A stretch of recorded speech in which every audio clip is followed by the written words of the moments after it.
সুপ্রিয় দর্শক, আপনাদের সবাইকে আমন্ত্রণ জানাচ্ছি আমাদের আরটিভির প্রতি মঙ্গলবারের বিশেষ আয়োজন গণতন্ত্রের সংলাপ অনুষ্ঠানে। আপনাদের সঙ্গে আছে আমি শ্যামল দত্ত। আপনারা জানেন যে অনুষ্ঠানে আমরা নানা বিষয় নিয়ে আলোচনা করে থাকি। এই মুহূর্তে অন্যতম একটি বিষয়, আমরা জানি যে ডাকসু নির্বাচন বহুদিন পরে এই নির্বাচনটি অনুষ্ঠিত হতে যাচ্ছে। আজকে এটা নিয়ে কথা বলবো। আজকে ডাকসু নির্বাচনের শেষ দিন ছিল মনোনয়নপত্র দাখিলের। আমরা জানি আগামী 11 তারিখ নির্বাচন হবে এবং 3 তারিখ থেকে আনুষ্ঠানিক প্রচারণা শুরু হবে। দীর্ঘদিন পর এই নির্বাচন ব্যাপক উৎসাহ, উদ্দীপনা এবং কৌতূহল জাগিয়েছে দেশের মানুষের মধ্যে, তো বটেই, ছাত্ররা তো আছেনই। আজকে কথা বলবো এই ছাত্ররাই যারা এই নির্বাচনে অংশ নিচ্ছেন, এরকম কয়েকজন ছাত্রকে আমরা আমন্ত্রণ জানিয়েছি। আমি প্রথমে আমার এই স্টুডিওতে যারা আছেন তাদের সঙ্গে একটু পরিচয় করিয়ে দিই। আমার বাঁ দিকে আছে ডাকসু নির্বাচনে ছাত্রদল প্যানেলের ভিপি প্রার্থী মোস্তাফিজুর রহমান। আমার ডান দিকে আছে ছাত্রলীগ প্যানেলের সাহিত্য বিষয়ক সম্পাদক প্রার্থী মাজহারুল কবির শয়ন, এবং এরপরেই আছেন সাধারণ ছাত্র অধিকার সংরক্ষণ পরিষদ, এরা স্বতন্ত্র হিসেবে দাঁড়াচ্ছে, এবং পরিষদ প্যানেলের এজিএস প্রার্থী ফারুক হাসান। এছাড়াও চট্টগ্রাম বিশ্ববিদ্যালয় থেকে আমাদের সাথে যোগ দেবেন ছাত্রলীগের সভাপতি মাহমুদ আলমগীর টিপু। আপনারা জানেন দর্শক যে এই অনুষ্ঠানে আমরা একটা অন্যরকম ফরম্যাটে করে থাকি। অন্য একটা স্টুডিওতে তরুণ সাংবাদিকরা থাকেন, তরুণ ছাত্ররা থাকেন, শিক্ষার্থীরা থাকেন, তাদের সাথেও আমরা কথা বলবো। তারাও বলবে তাদের প্রতিক্রিয়া, মন্তব্য, প্রশ্ন ইত্যাদি। আছেন দুজন সাংবাদিক, আছেন দৈনিক মানবজমিনের স্টাফ রিপোর্টার রুদ্র মিজান, এবং আছেন দৈনিক আজকালের খবরের সিনিয়র রিপোর্টার শেখ মাহমুদ রিয়াদ, এবং আছেন ঢাকা বিশ্ববিদ্যালয়ের শিক্ষার্থী এবং বিতার্কিক আবদুল্লাল মাহমুদ, এবং ঢাকা বিশ্ববিদ্যালয়ের শিক্ষার্থী এবং বিতার্কিক স্বদেশ মণ্ডল। দর্শক, আপনারাও চাইলে প্রশ্ন করতে পারেন, জানাতে পারেন আপনাদের মতামত, মন্তব্য ইত্যাদি। এই জন্য ফোন করতে হবে স্ক্রলে দেখানো যে নাম্বার, সেগুলোতে, এবং ফেসবুকেও আপনারা লিখতে পারেন। আর একটু জানিয়ে রাখি যে অনুষ্ঠানটি কিন্তু ফেসবুকেও দেখা যায় এবং ইউটিউবেও সরাসরি সম্প্রচারিত হচ্ছে। আমি চলে যাচ্ছি মূল আলোচনায়। প্রথমে একটু আমরা ছাত্রদল দিয়ে শুরু করি। আমার বাঁ দিকে আছে ছাত্রদলের ভিপি প্রার্থী মোস্তাফিজুর রহমান। মোস্তাফিজুর রহমান, আপনারা নির্বাচনে অংশ নিচ্ছেন, এটা একটা গুরুত্বপূর্ণ দিক। কেমন নির্বাচন হবে বলে আপনার প্রত্যাশা, বা কি ধরনের নির্বাচনী পরিবেশ আছে এই মুহূর্তে? নির্বাচনের পরিবেশ সম্পর্কে আমি প্রথমেই বলতে চাই, বাংলাদেশের নির্বাচনের বিগত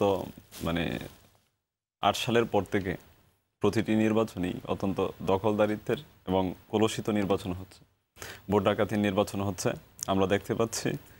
আমি মনে করি না ডাকসু নির্বাচনটাও ওইটার বাহিরে, ওই পরিবেশের বাহিরে আমার মনে হয় না। কেননা আমরা দেখছি যে ঢাকা বিশ্ববিদ্যালয়ে যে ডাকসুর জন্য যে একটি নির্বাচন কমিশন গঠন করা হয়েছে, সেই নির্বাচন কমিশনটি মূলত গঠন করা হয়েছে পুরোপুরি সরকারপন্থী, বিশেষ করে নীল দলের শিক্ষকদের দিয়ে গঠিত হয়েছে। ঢাকা বিশ্ববিদ্যালয়ের কি সরকারপন্থী, বিরোধীপন্থী শিক্ষকরা আছেন? আমরা জানি ইনফরমালি সমর্থক হিসেবে কাজ করে, সেটা এই বিএনপি পন্থীও আছে, এই আওয়ামী পন্থী শিক্ষক আছে। তারা কখনো কখনো কঠোর ভূমিকাও পালন করেন, সরকারি ছাত্র সংগঠনের পক্ষে কাজ করছেন, এমনও আমরা বিভিন্ন ধরনের অভিযোগ পাচ্ছি। যেমন আমি তন্নি, আমি তার পুরো নামটা এই মুহূর্তে স্মরণ করতে পারছি না, সে ভোটার না হওয়া সত্ত্বেও আপনার এই ডাকসু প্যানেলে, ছাত্রলীগের যে প্যানেল, সেই প্যানেলে সে কেন্দ্রীয় সংসদের সদস্য পদে নির্বাচন করছে এবং সে জয়ের আশাবাদ ব্যক্ত করছে। জি না, সে ভোটার নয়। ভোটার না। আর ওই নির্বাচন কমিশনের মধ্যে 15 জন সদস্যের মধ্যে 13 জন হচ্ছে অন্ধ সমর্থক নীল দলের, আওয়ামীপন্থী শিক্ষক। তো ওনারা বিগত সময়ে, এটা তো আপনারা জানতেন যে তারপরও অংশ নিচ্ছেন? অংশ নিচ্ছি। আমরা বিগত নির্বাচনগুলিতে দেখেছি যে খুব ব্যাড এক্সপিরিয়েন্স ভোট কেন্দ্রগুলোতে চরম দখলদারিত্ব বজায় রাখা হয়।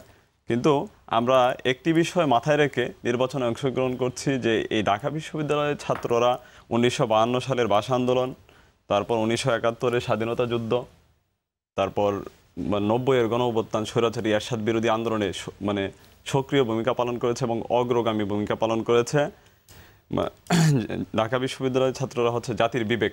এই বিবেক এক সময় যখন জাগ্রত হয়, তখন অগ্নিস্ফুলিঙ্গে রূপ ধারণ করে। আপনারা অগ্নিস্ফুলিঙ্গের অপেক্ষায় আছেন? যে আমরা অগ্নিস্ফুলিঙ্গের অপেক্ষায় আছি, যে এখানে যদি কোনো মানে অপশক্তি মানে ক্ষমতার অপপ্রয়োগ করে যদি নির্বাচনের ফলাফল ছিনিয়ে নেয় কিংবা সাধারণ ছাত্রছাত্রীদের ভোটাধিকারকে ছিনিয়ে নেয়, এক্ষেত্রে আমি মনে করি ঢাকা বিশ্ববিদ্যালয়ের ছাত্ররা জেগে উঠবে এবং প্রতিবাদ করবে, এবং সেই থেকে আশা করি যে বাংলাদেশের যে নির্বাচনের যে একটা অপসংস্কৃতি সেটা ধ্বংস হবে ইনশাল্লাহ। ধন্যবাদ আপনাকে মোস্তাফিজ। আপনার কাছে আবার আসবো, একটু আসতে চাই ছাত্রলীগের সাহিত্য বিষয়ক সম্পাদক শয়ন, মাজারুল কবির শয়ন, আপনার কাছে যে ধরনের নির্বাচনী পরিবেশের কথা বলল ছাত্রদলের ভিপি প্রার্থী, পরিস্থিতিটি কি আসলে এরকমই? দেখুন, ছাত্রদল 2010 সালে তাদের অভ্যন্তরীণ যে কোন্দল হয়, সেই কোন্দলের পরে যে বিশ্ববিদ্যালয় থেকে বাইর হয়ে যায়, সেটি হচ্ছে যে গত 8 বছর ধরে সেটি চলমান ছিল। 8 বছর পর আমরা দেখতে পাচ্ছি যে ডাকসু নির্বাচনকে ঘিরে ছাত্রদল তাদের বিশ্ববিদ্যালয় কেন্দ্রিক যে কার্যক্রম, সেই কার্যক্রমে তারা আবারও প্রবেশ করছে। এবং আপনারা সবাই জানেন যে ছাত্রদলের যারা নেতৃবৃন্দ রয়েছেন তারা কি হলে থাকতে পারছে? তারা যারা রয়েছেন, বিশ্ববিদ্যালয়ের যারা ছাত্র রয়েছেন, বিশ্ববিদ্যালয়ের সভাপতি যারা রয়েছেন, তারা সবাই হচ্ছে যে নিয়মিত শিক্ষা জীবনের পরে এবং ডাকসু নির্বাচন যে ক্রাইটেরিয়া ধরা হয়েছে 30 বছর, সেই 30 বছরের ক্রাইটেরিয়ার বাইরে পড়ছেন এবং তারা কেউ নির্বাচনে প্রার্থী হতে পারছেন না। কেন্দ্রীয় যারা রয়েছেন তাদের বয়স অনেক অধিক এবং তারা বিশ্ববিদ্যালয়ের যে নিয়মিত শিক্ষার্থী বা 30 বছর যে ক্রাইটেরিয়া সেটির মধ্যে পড়ছে না। এই কারণে ছাত্রদলের যে নেতৃবৃন্দ, আপনারা জানেন যে তারা ছাত্রদলের একটি সুনাম রয়েছে, অছাত্রদের দিয়ে তারা সবসময় নির্বাচনের মানে তাদের সংগঠনটি পরিচালনা করে। এসব কারণে ছাত্রদল হচ্ছে দীর্ঘদিন যাবৎ হচ্ছে বিশ্ববিদ্যালয়ে যে রাজনীতি সেটি হচ্ছে সাধারণ শিক্ষার্থীদের দ্বারা প্রত্যাখ্যিত হয়ে আসছিল।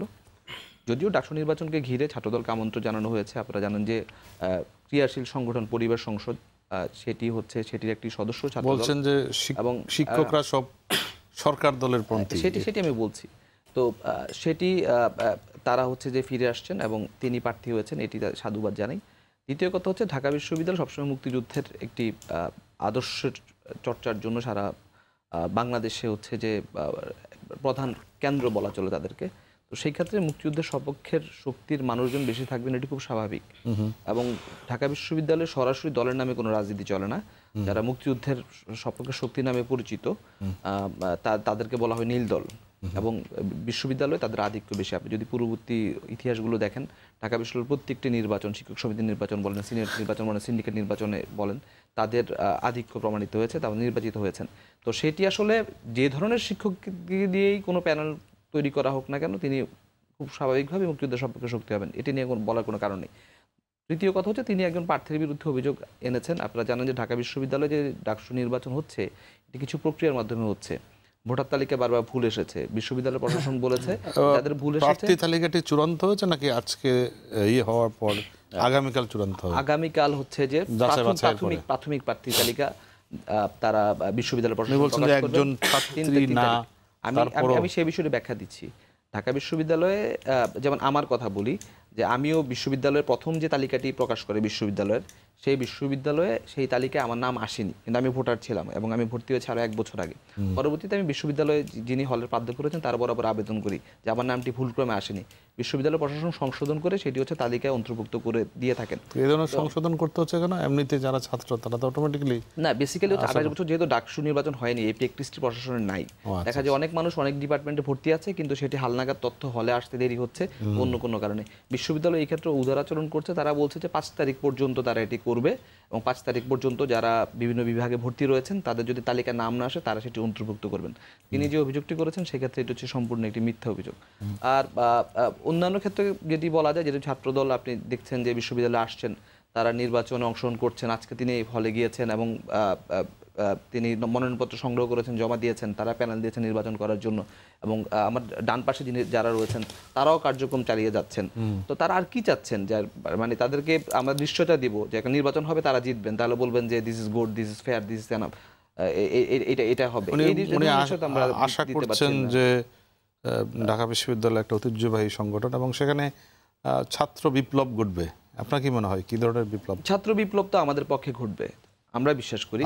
আমরা যে প্যানেল দিয়েছি, আমাদের যে সম্মিলিত শিক্ষার্থী পরিষদ রয়েছে, সেই প্যানেলের পক্ষে ছাত্র একটি বিপ্লব ঘটবে, আমরা জয়যুক্ত হব সবগুলো পদে। আসবো আপনার কাছে শয়ন। আবার আমি একটু ফারুক হাসান, ছাত্র অধিকার সংরক্ষণ পরিষদ, কি মনে হচ্ছে আপনাদের? আপনারা তো ছাত্র আন্দোলন করে আসছেন বিভিন্ন ইস্যুতে, কোটা সহ বিভিন্ন ইস্যুতে, এখানে কতখানি যে ভার্সানগুলো শুনলেন, ছাত্র দলের এক ধরনের ভার্সান, আবার ছাত্রলীগের আরেক ধরনের ভার্সান, ফারুক আপনার কাছে কি মনে হয়?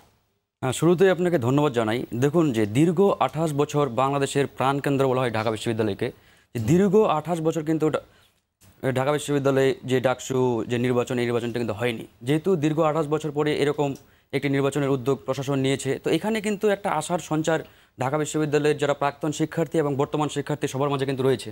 তো আমরা আশা রাখি এবং বিশ্বাস করি প্রশাসনের যদি সদিচ্ছা থাকে এবং একটি গ্রহণযোগ্য স্বচ্ছ নির্বাচন জাতিকে উপহার দেওয়ার মন মানসিকতা থাকে, তাহলে তারা অবশ্যই পারবে।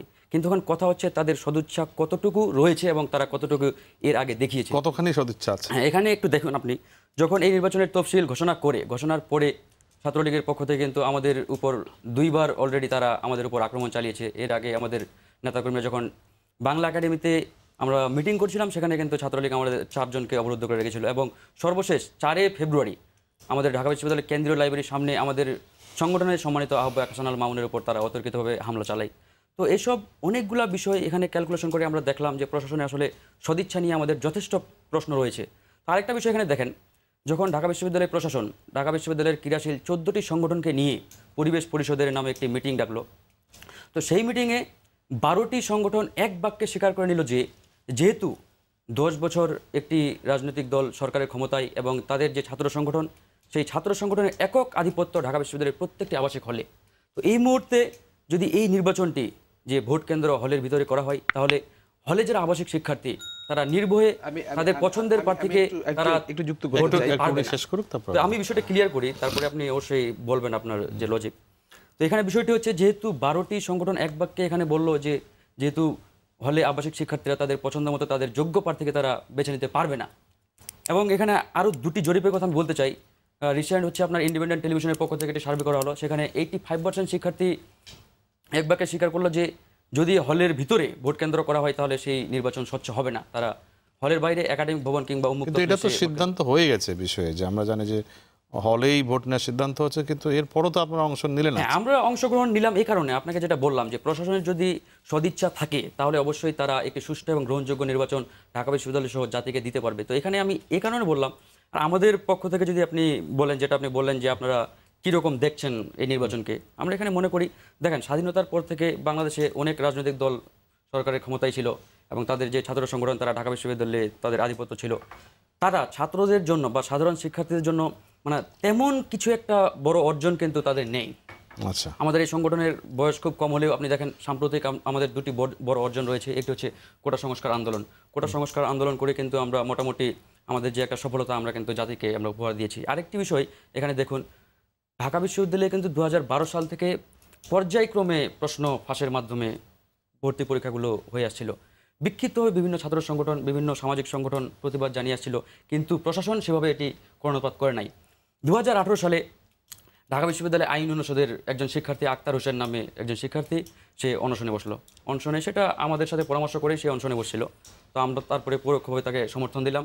পরে তার সাথে একাত্মতা ঘোষণা করে আমরা দুর্বার একটি আন্দোলন গড়ে তুললাম এবং এই আন্দোলনে ঢাকা বিশ্ববিদ্যালয় প্রশাসন বাধ্য হয়ে সেই পরীক্ষাটি বাতিল করে পুনরায় একটি পরীক্ষা নেয় এবং আমাদের প্যানেল থেকে আক্তার হোসেনকে আমরা সমাজসেবা বিষয়ক সম্পাদক হিসাবে মনোনীত করেছি এবং আমাদের প্যানেল থেকে সে নির্বাচন করবে। এখানে আরেকটা বিষয় আমি বলি, যখন ঢাকা বিশ্ববিদ্যালয় ঢাকার 7টি কলেজকে ঢাকা বিশ্ববিদ্যালয়ের আন্ডারে নিয়ে আসলো, তখন কিন্তু ঢাকা বিশ্ববিদ্যালয়ের 90% শিক্ষার্থীর মাঝে একটি বিরূপ প্রতিক্রিয়া সৃষ্টি হলো যে ঢাকা বিশ্ববিদ্যালয় প্রাচ্যের অক্সফোর্ড খ্যাত এবং ঢাকা বিশ্ববিদ্যালয় বাংলাদেশের প্রত্যেকটি মানুষের কাছে একটি। আমরা একটু নির্বাচন নিয়ে থাকি, ডাকসু নির্বাচন। এখানে আমি বলি, তো ওই আন্দোলনের অন্যতম যে মুখপাত্র সে মশিউর রহমান সাদিক নামে, সে আমাদের প্যানেল থেকে আইটি বিভাগে সে আমাদের প্যানেল থেকে মানে আপনাদের প্যানেলে বিভিন্ন জন। আচ্ছা ঠিক আছে, সেই বিষয়টা আমি শুনবো।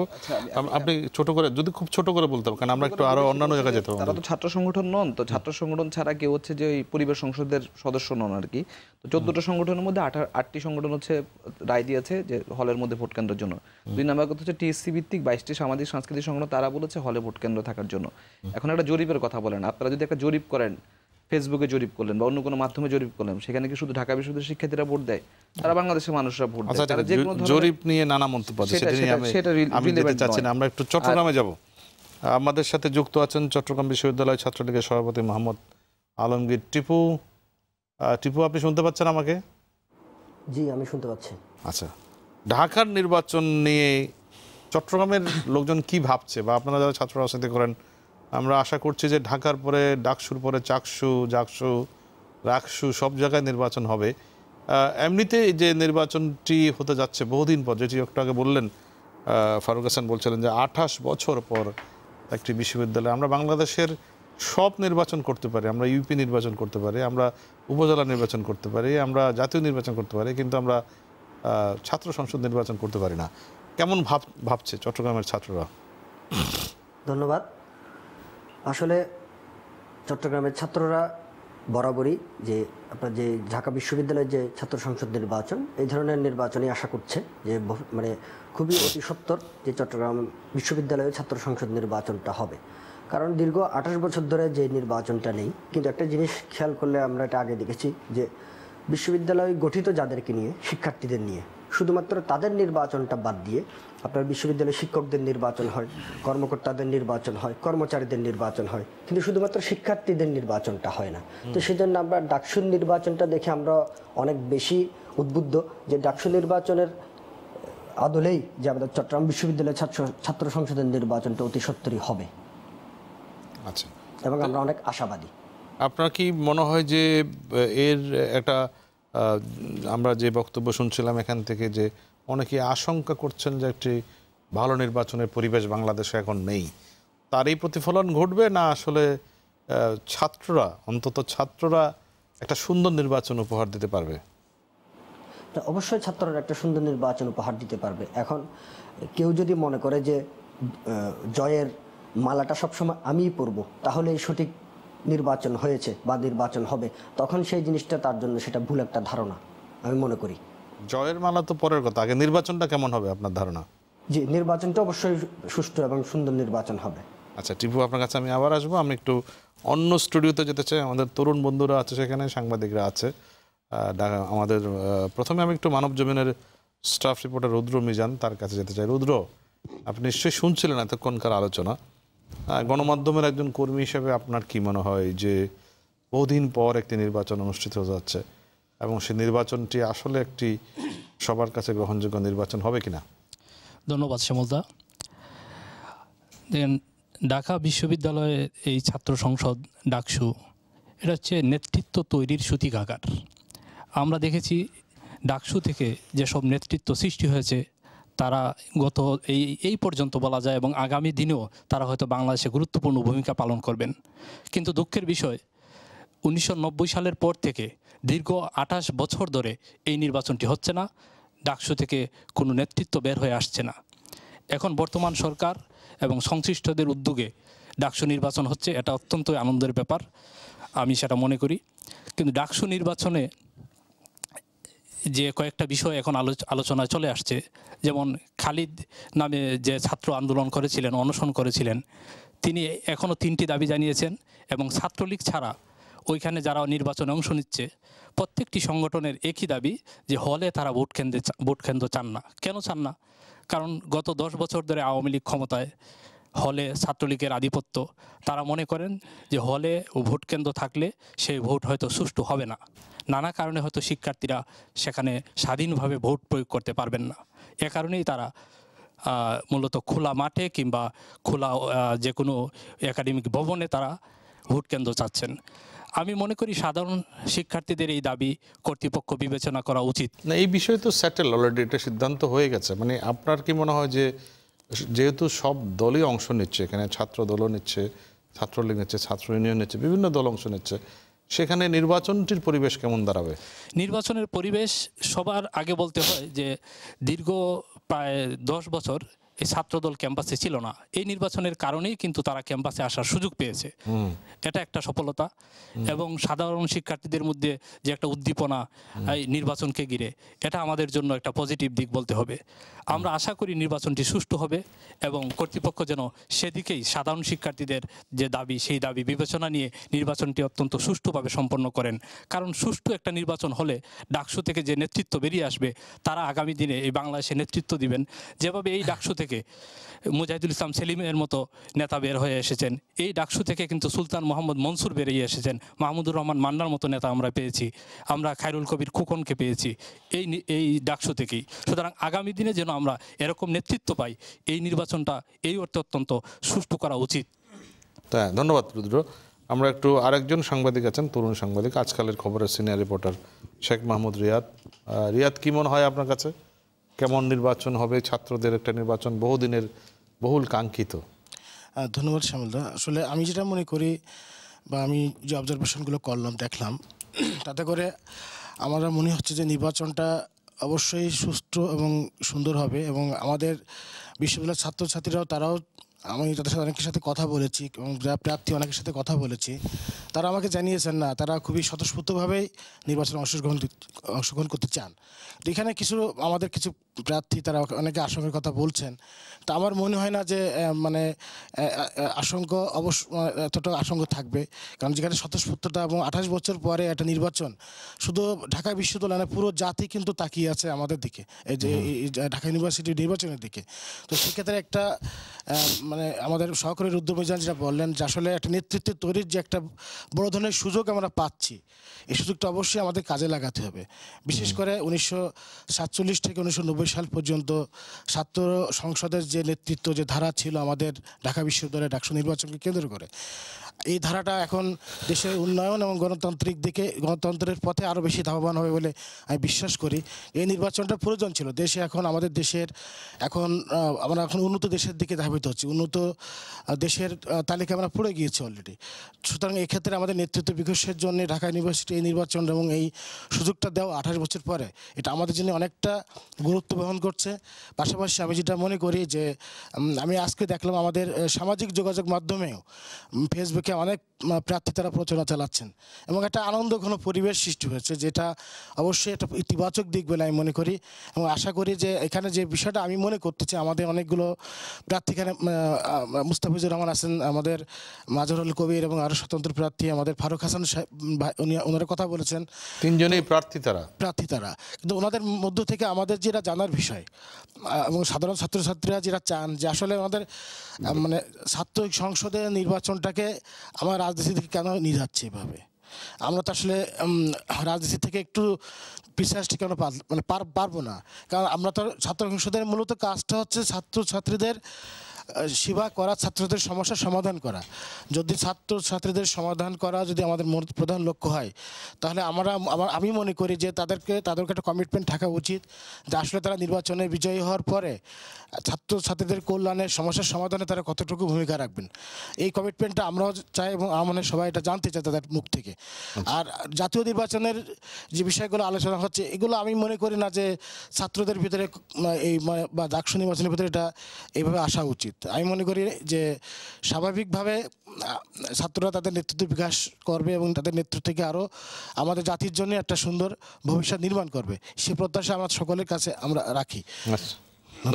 ধন্যবাদ রিয়াদ আপনাকে। আমরা আর দুজন ঢাকা বিশ্ববিদ্যালয়ের শিক্ষার্থী আছে আমাদের সঙ্গে, সাধারণ শিক্ষার্থী, তারা কি ভাবছে আমরা একটু তারা বিতার্কিক। আব্দুল্লাল মাহমুদ, আপনারা কি ভাবছেন? সাধারণ ছাত্ররা এই নির্বাচন নিয়ে কেমন উৎসাহ উদ্দীপনা? ধন্যবাদ শ্যামল দাদা। আমার কাছে যেটা মনে হচ্ছে, এই যে 28টা বছর পরে আবার ডাকসু ইলেকশনটা হতে যাচ্ছে, আমরা জাস্ট বিশ্ববিদ্যালয়ের শিক্ষার্থী হিসেবে এবং বিশ্ববিদ্যালয়ের একটা হলে থাকি, সে হিসেবে আমি নিজের এক্সপেকটেশনগুলো পাশাপাশি আমি কেমন ভাবছি সেটা আমি বলবো। প্রথমত হচ্ছে, আমরা যদি সাম্প্রতিক কিছু ঘটনা একটু খেয়াল করি, দেখবো দাদা যেটা বললেন, ফারুক ভাই যেটা বললেন যে কিছু সমস্যা হচ্ছে, অফকোর্স সেগুলো হচ্ছে, আমরা সেগুলো আশা করি না অফকোর্স। বাট কিছু ব্যাপার যেমন হচ্ছে, আপনি যদি বলেন এই 28 বছর পরে কিংবা স্বাধীনতার পরে ইভেন ঢাকা বিশ্ববিদ্যালয়ে যে একটা মুক্ত হঠাৎ করে একটা পরিবেশ সৃষ্টি হয়েছে, যেটা আমরা বর্তমানে দেখছি। যে আমি হল থেকে আসার সময় দেখলাম হলের সামনে ছাত্র ইউনিয়নের নেতারা বসে গোল মিটিং করছিলেন। তারপর ছাত্রদলের ব্যানার এখন আপনি দেখবেন ডাকসুর সামনেই আছে, ছাত্রলীগ এটা ছিঁড়েনি। ইভেন ছাত্রলীগ সেটা চায়ও না, ছাত্রলীগ চায় ক্যাম্পাসে একটি সহাবস্থান। তো আমার মনে হচ্ছে যেটা আপাত দৃষ্টিতে ক্যাম্পাসে যে একটা অবস্থান আছে, আমার মনে হচ্ছে সেটা একটা সহাবস্থান বলা চলে, এক নম্বর। 2 নম্বর হচ্ছে আমাকে ফারুক ভাই যেটা, কিন্তু ছাত্র দলের অনেক নেতাকর্মীরা তো হলে থাকতেও পারছে না, তো সহাবস্থান কি নিশ্চিত আছে? কি মনে হচ্ছে আপনারা সাধারণ ছাত্ররা কি দেখেন? এটা নিয়ে আসলে দীর্ঘদিন ধরেই তো ওরা হলে নেই। প্রথম কথা। আর আমার মনে হয় না অছাত্র হলে কিংবা মানে যার এরকম সমস্যাগুলো আছে, তো সেক্ষেত্রে তো সে এমনিতেই হলে থাকবে না। আর আচ্ছা। যদি কোনো প্রবলেমস হয়ে থাকে, যেমন দমন পীড়ন, সেক্ষেত্রে এটা মিডিয়াতে আসছে, So আমরা সেটা দেখছি। আচ্ছা আচ্ছা। এখন কথা হচ্ছে, আপনি যেটা প্রশ্ন করছেন যে লেজুর বৃত্তি হবে কিনা বা এই টাইপের ব্যাপারগুলো, যে এই যে ছাত্র নেতারা যেখান থেকে উঠে আসবেন তারা কি তাদের দলের লেজুর বৃত্তি করবেন কিনা। আমার যেটা পার্সোনালি মনে হচ্ছে, যে আমি পার্সোনালি মাজাহারুল ইসলাম শরণ ভাইকে চিনি ডিবেটিং ক্লাবে থাকা অবস্থায়, তার ফারুক ভাইকে চিনি। আমার পার্সোনালি যেটা মনে হচ্ছে, ওনারা ব্যক্তি কেন্দ্রিক নির্বাচনটা করছেন, কোনো দলের হয়ে না। শরণ ভাই নিজের পার্সোনাল ইমেজ থেকে করছেন, কিংবা সাদ্দাম ভাই নিজের পার্সোনাল ইমেজ থেকে করছেন। সো আমার যেটা মনে হয়, তারা যেহেতু আমাদের শিক্ষার্থীদের ভোটে নির্বাচিত হবেন, সো সেক্ষেত্রে শিক্ষার্থীদের যে চাহিদা, শিক্ষার্থীদের যে কামনা বাসনা, সেগুলো পূর্ণ করার জন্য তারা থাকবেন।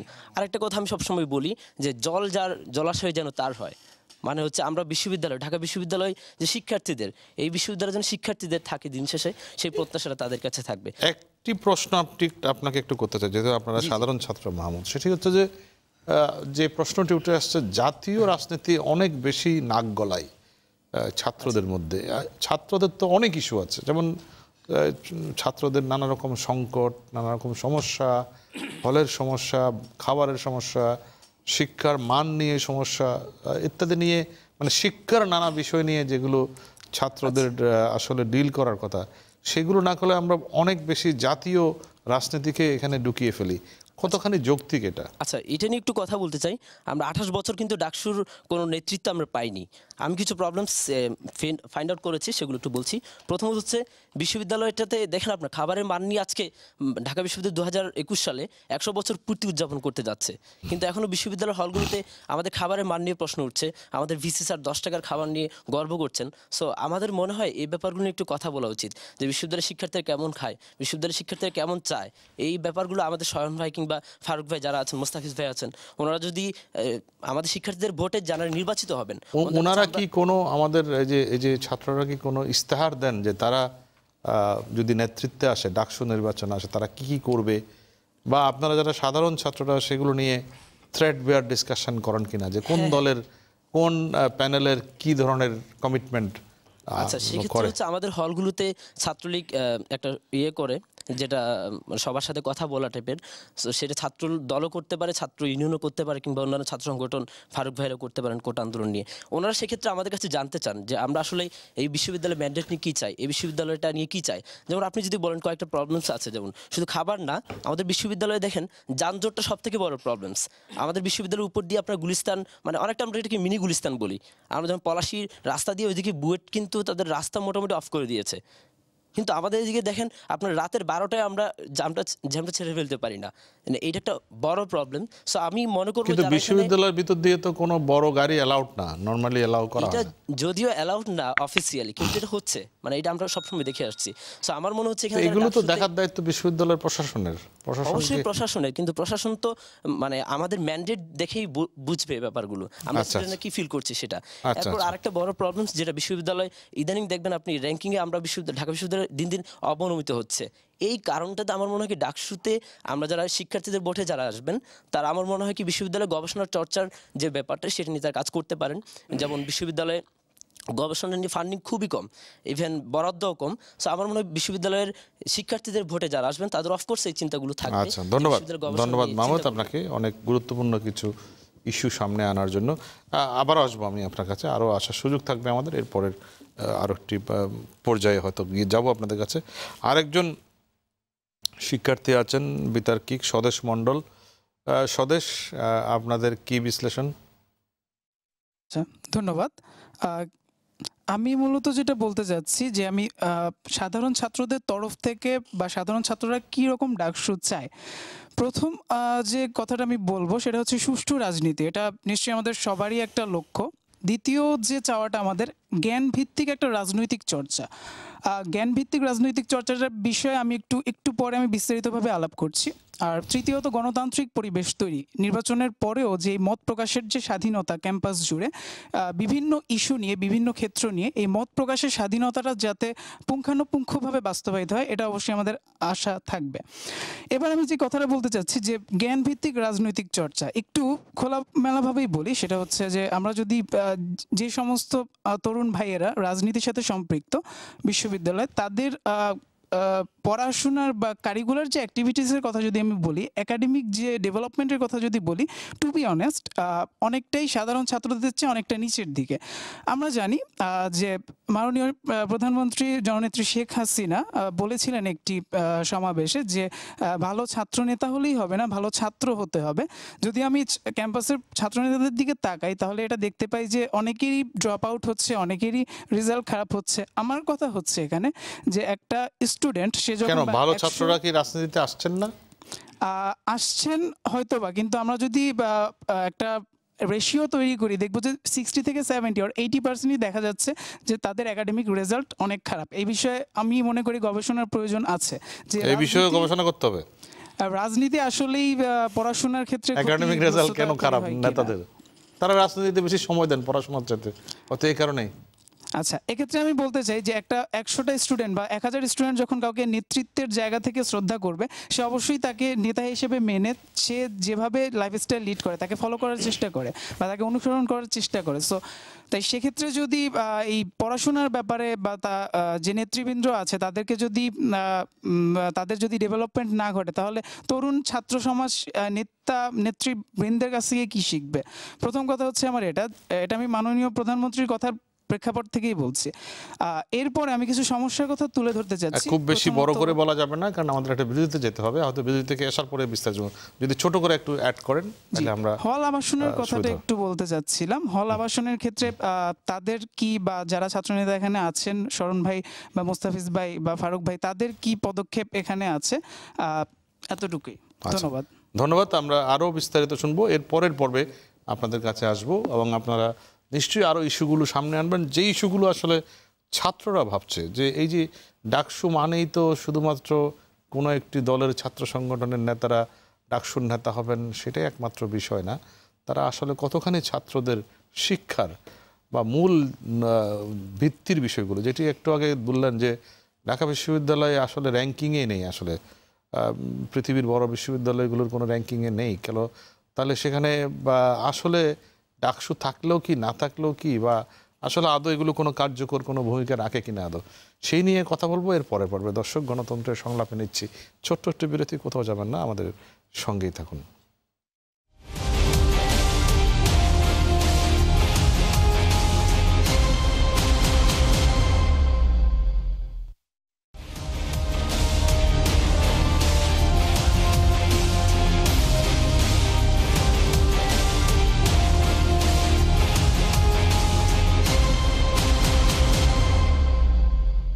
স্বাগত দর্শক, আপনাদের আবারও গণতন্ত্রের সংলাপে। আপনারা দেখছেন মঙ্গলবারের বিশেষ আয়োজন। আপনাদের সঙ্গে আছে আমি শ্যামল দত্ত এবং আমরা আলোচনা করছি ডাকসু নির্বাচন নিয়ে।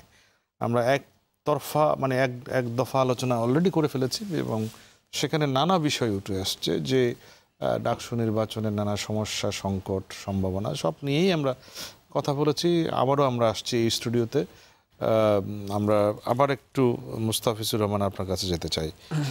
সব মিলিয়ে আপনারা আশা করছেন যে একটা ভালো নির্বাচন যদি হয় এবং ছাত্ররা সেটির দিকে নিশ্চয়ই কমিটমেন্ট আছে তাদের, যে তারা একটা ভালো নির্বাচন করবেন। পুরো ব্যাপারটিতে আপনার কি মনে হয়, এবং কিছু কিছু কথা উঠে আসছে যে ছাত্রদের অনেকগুলো ইস্যু আসা উচিত কিনা সামনে, ছাত্রদের শিক্ষার পরিবেশ, ছাত্রদের শিক্ষার মান, ঢাকা বিশ্ববিদ্যালয়ের বিষয়গুলো, এগুলো আসা উচিত কিনা। ছাত্র সংসদ নির্বাচনের মূল উদ্দেশ্যই হচ্ছে ছাত্রদের অধিকার, ছাত্রদের যে দাবি দেওয়া, এগুলি প্রতিষ্ঠিত করা। এটা হচ্ছে ডাকসুর মূল উদ্দেশ্য। আর এখানে আমরা দেখতে পাচ্ছি দীর্ঘদিন যাবৎ ওই ডাকসু নির্বাচন হচ্ছে না, প্রায় 28 বছর যাবৎ। এ কারণে ডাকসু থেকে নির্বাচিত কোনো নেতাও বের হচ্ছে না। আমি যদি একটা সরাসরি একটু প্রশ্ন করতে চাই, এই যে ডাকসু নির্বাচন না হওয়ার দায়টা কার? আমরা এই সময়টাতে আমরা ক্ষমতা ছিল, বিএনপিও ক্ষমতা ছিল। 1991 এবং 93 সালে বিএনপি গভর্নমেন্টের সময় দুইবার পদক্ষেপ নেওয়া হয়েছিল, কিন্তু তৎকালীন বিরোধী দলের ছাত্র সংগঠন ছাত্রলীগের বাধার কারণে ওই নির্বাচন অনুষ্ঠান। সরকার চাইলে আবার নির্বাচন করতে ছাত্রলীগ বাধা দিলে কি আসে? বিএনপি তো একটা গণতান্ত্রিক রাজনীতিতে বিশ্বাসী। 97 সালে কারা চেয়েছিল নির্বাচন হোক? Let me finish, don't interrupt please. এই তারপর মানে ছাত্রলীগের বাধার কারণে সম্ভব হয়নি। 2005 সালেও মানে বিশ্ববিদ্যালয় প্রশাসন চেয়েছিল, আবার ছাত্রলীগ অসহযোগিতা করলো, মানে সম্ভব হয়নি। আমরা মানে ছাত্রলীগের কারণেই সম্ভব হয়নি, এটাই বলছেন? জি জি জি। আচ্ছা আচ্ছা।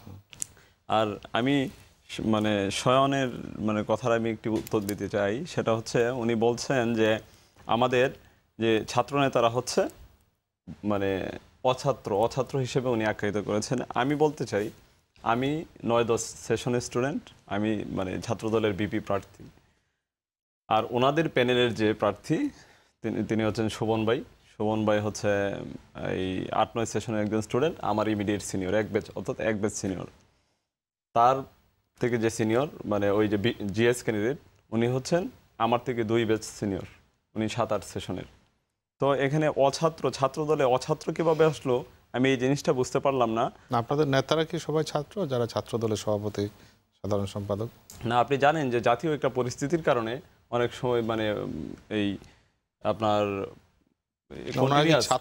কন্টিনিউয়াস কমিটিগুলো গঠন করা সম্ভব হয় না। যেমন আমরা দেখেছি গত মানে বিএনপি আওয়ামী লীগ যখন বিরোধী দলে ছিল, তখন মানে একটি কমিটি, জনাব রিপন রোটন কমিটির ওই মেয়াদ ছিল প্রায় 5 বছরের উপরে। আমাদের ক্ষেত্রেও তাই হয়েছে, মানে পরিস্থিতির কারণে, আমাদের প্রতিকূল পরিস্থিতির কারণে, মানে ওই নিয়মিত কমিটি না হওয়ার কারণে একটি জট সৃষ্টি হয়েছে। এটা থেকে মানে আমরা বের হয়ে আসছি অলরেডি। কিন্তু আরও একটি বিষয় বলেছেন একজন বিতার্কিক, যে উনি বলছেন ওনার কাছ থেকে আমি একজন বিতার্কিকের কাছ থেকে আমি এই ধরনের প্রশ্ন মানে পাবো এটা আমি আশাই করিনি। উনি বলছেন যে অছাত্ররা ছাত্রদল করে, উনি এই কথাটা বলছেন, সেই জন্য হলে থাকতে পারে না। অছাত্র যদি হয়ে থাকে, বিশেষ করে আমি আমার কথা বলি, আমি যদি অছাত্র হয়ে থাকি তাহলে আমি ডাকসু নির্বাচন কীভাবে করছি? আমি তো বিশ্ববিদ্যালয় কর্তৃক স্বীকৃত ছাত্র বলেই আমাকে বিশ্ববিদ্যালয় নির্বাচন করার, ডাকসু নির্বাচন করার সুযোগ দিচ্ছে। আরও একটি কথা হচ্ছে, আমার প্রতিটা হল সংসদেই যারা, আমি তো কেন্দ্রীয় সংসদে নির্বাচন করছি, তা আমার প্রতিটা হল সংসদে যারা মানে বিভিন্ন পদে প্রার্থী হয়েছেন, তাদের তো হলে থাকার অধিকার আছে।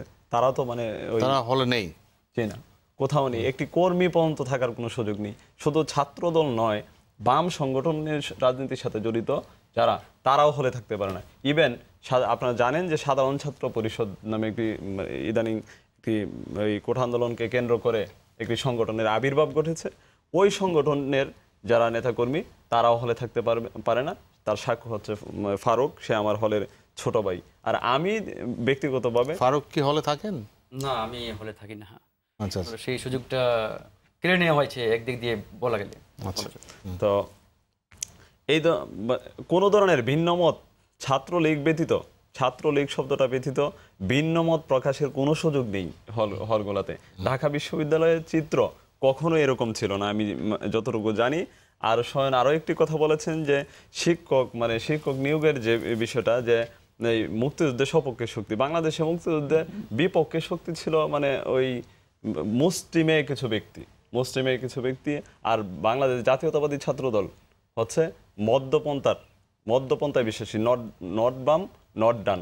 আমরা মধ্যপন্থা রাজনীতিতে বিশ্বাসী, ওই মধ্যপন্থা রাজনীতিতে নিয়ে আমরা মানে এগিয়ে যাচ্ছি। এবং আমাদের যারা জাতীয়তাবাদী মনা এবং মধ্যপন্থার যারা শিক্ষক রয়েছেন, তারা বিভিন্ন সময় নিপীড়ন নির্যাতনের শিকার হয়েছেন। আর আপনি শিক্ষকরাও নিপীড়ন নির্যাতনের শিকার হয়েছে কেন? জি বিভিন্ন সময় যে জাতীয় ইস্যুগুলোতে যখন মানে ওনারা নিরপেক্ষ কথা বলার চেষ্টা করেছেন, তখনই ওনাদের উপর অত্যাচারের খড়গ নেমে এসেছে। মানে ছাত্রলীগের নেতাদের দ্বারা লাঞ্ছনার শিকার হয়েছেন বিভিন্ন ক্ষেত্রে। আরও একটি বিষয় যেটি হচ্ছে যে আপনার শিক্ষক নিয়োগের প্রক্রিয়াটা বেশ কিছুদিন যাবৎ এতই অস্বচ্ছ যে মানে এমন ব্যক্তিরা, মানে এমন ওই আমার চোখের সামনে দিয়ে আমার অনেক বন্ধু, তারপর আমার অনেক সিনিয়র, অনেক ছোট ভাই ছোট বোন, তারা শিক্ষক হচ্ছে, তাদের যোগ্যতার যথেষ্ট অভাব আছে বলে আমি মনে করি। এখন আপনার মনে করেন যে ওই একটু লিয়াজু করে চলতে পারা শিক্ষকদের সাথে ডিপার্টমেন্টে, বিশেষ করে ডিপার্টমেন্টের চেয়ারম্যান কিংবা ভিসিকে মেনটেন করা, কিংবা রাজনৈতিক মানে এই নীলদলপন্থী যে শিক্ষক নীলদলপন্থী শিক্ষকদের মন জয় করে চলতে পারলেই আপনি মানে শিক্ষক হয়ে যাবেন, এরকম একটা কালচার চলে আসছে। আপনি বেশ কিছুদিন যাবৎ দেখেছেন, বেশ কিছুদিন আগেও দেখেছেন, একাধিক শিক্ষার্থী, মেধাবী শিক্ষার্থী, প্রথম হওয়া দ্বিতীয় হওয়া শিক্ষার্থীরা মানে শিক্ষক হতে না পেরে আত্মহত্যার পথ বেছে নিয়েছে হতাশা থেকে।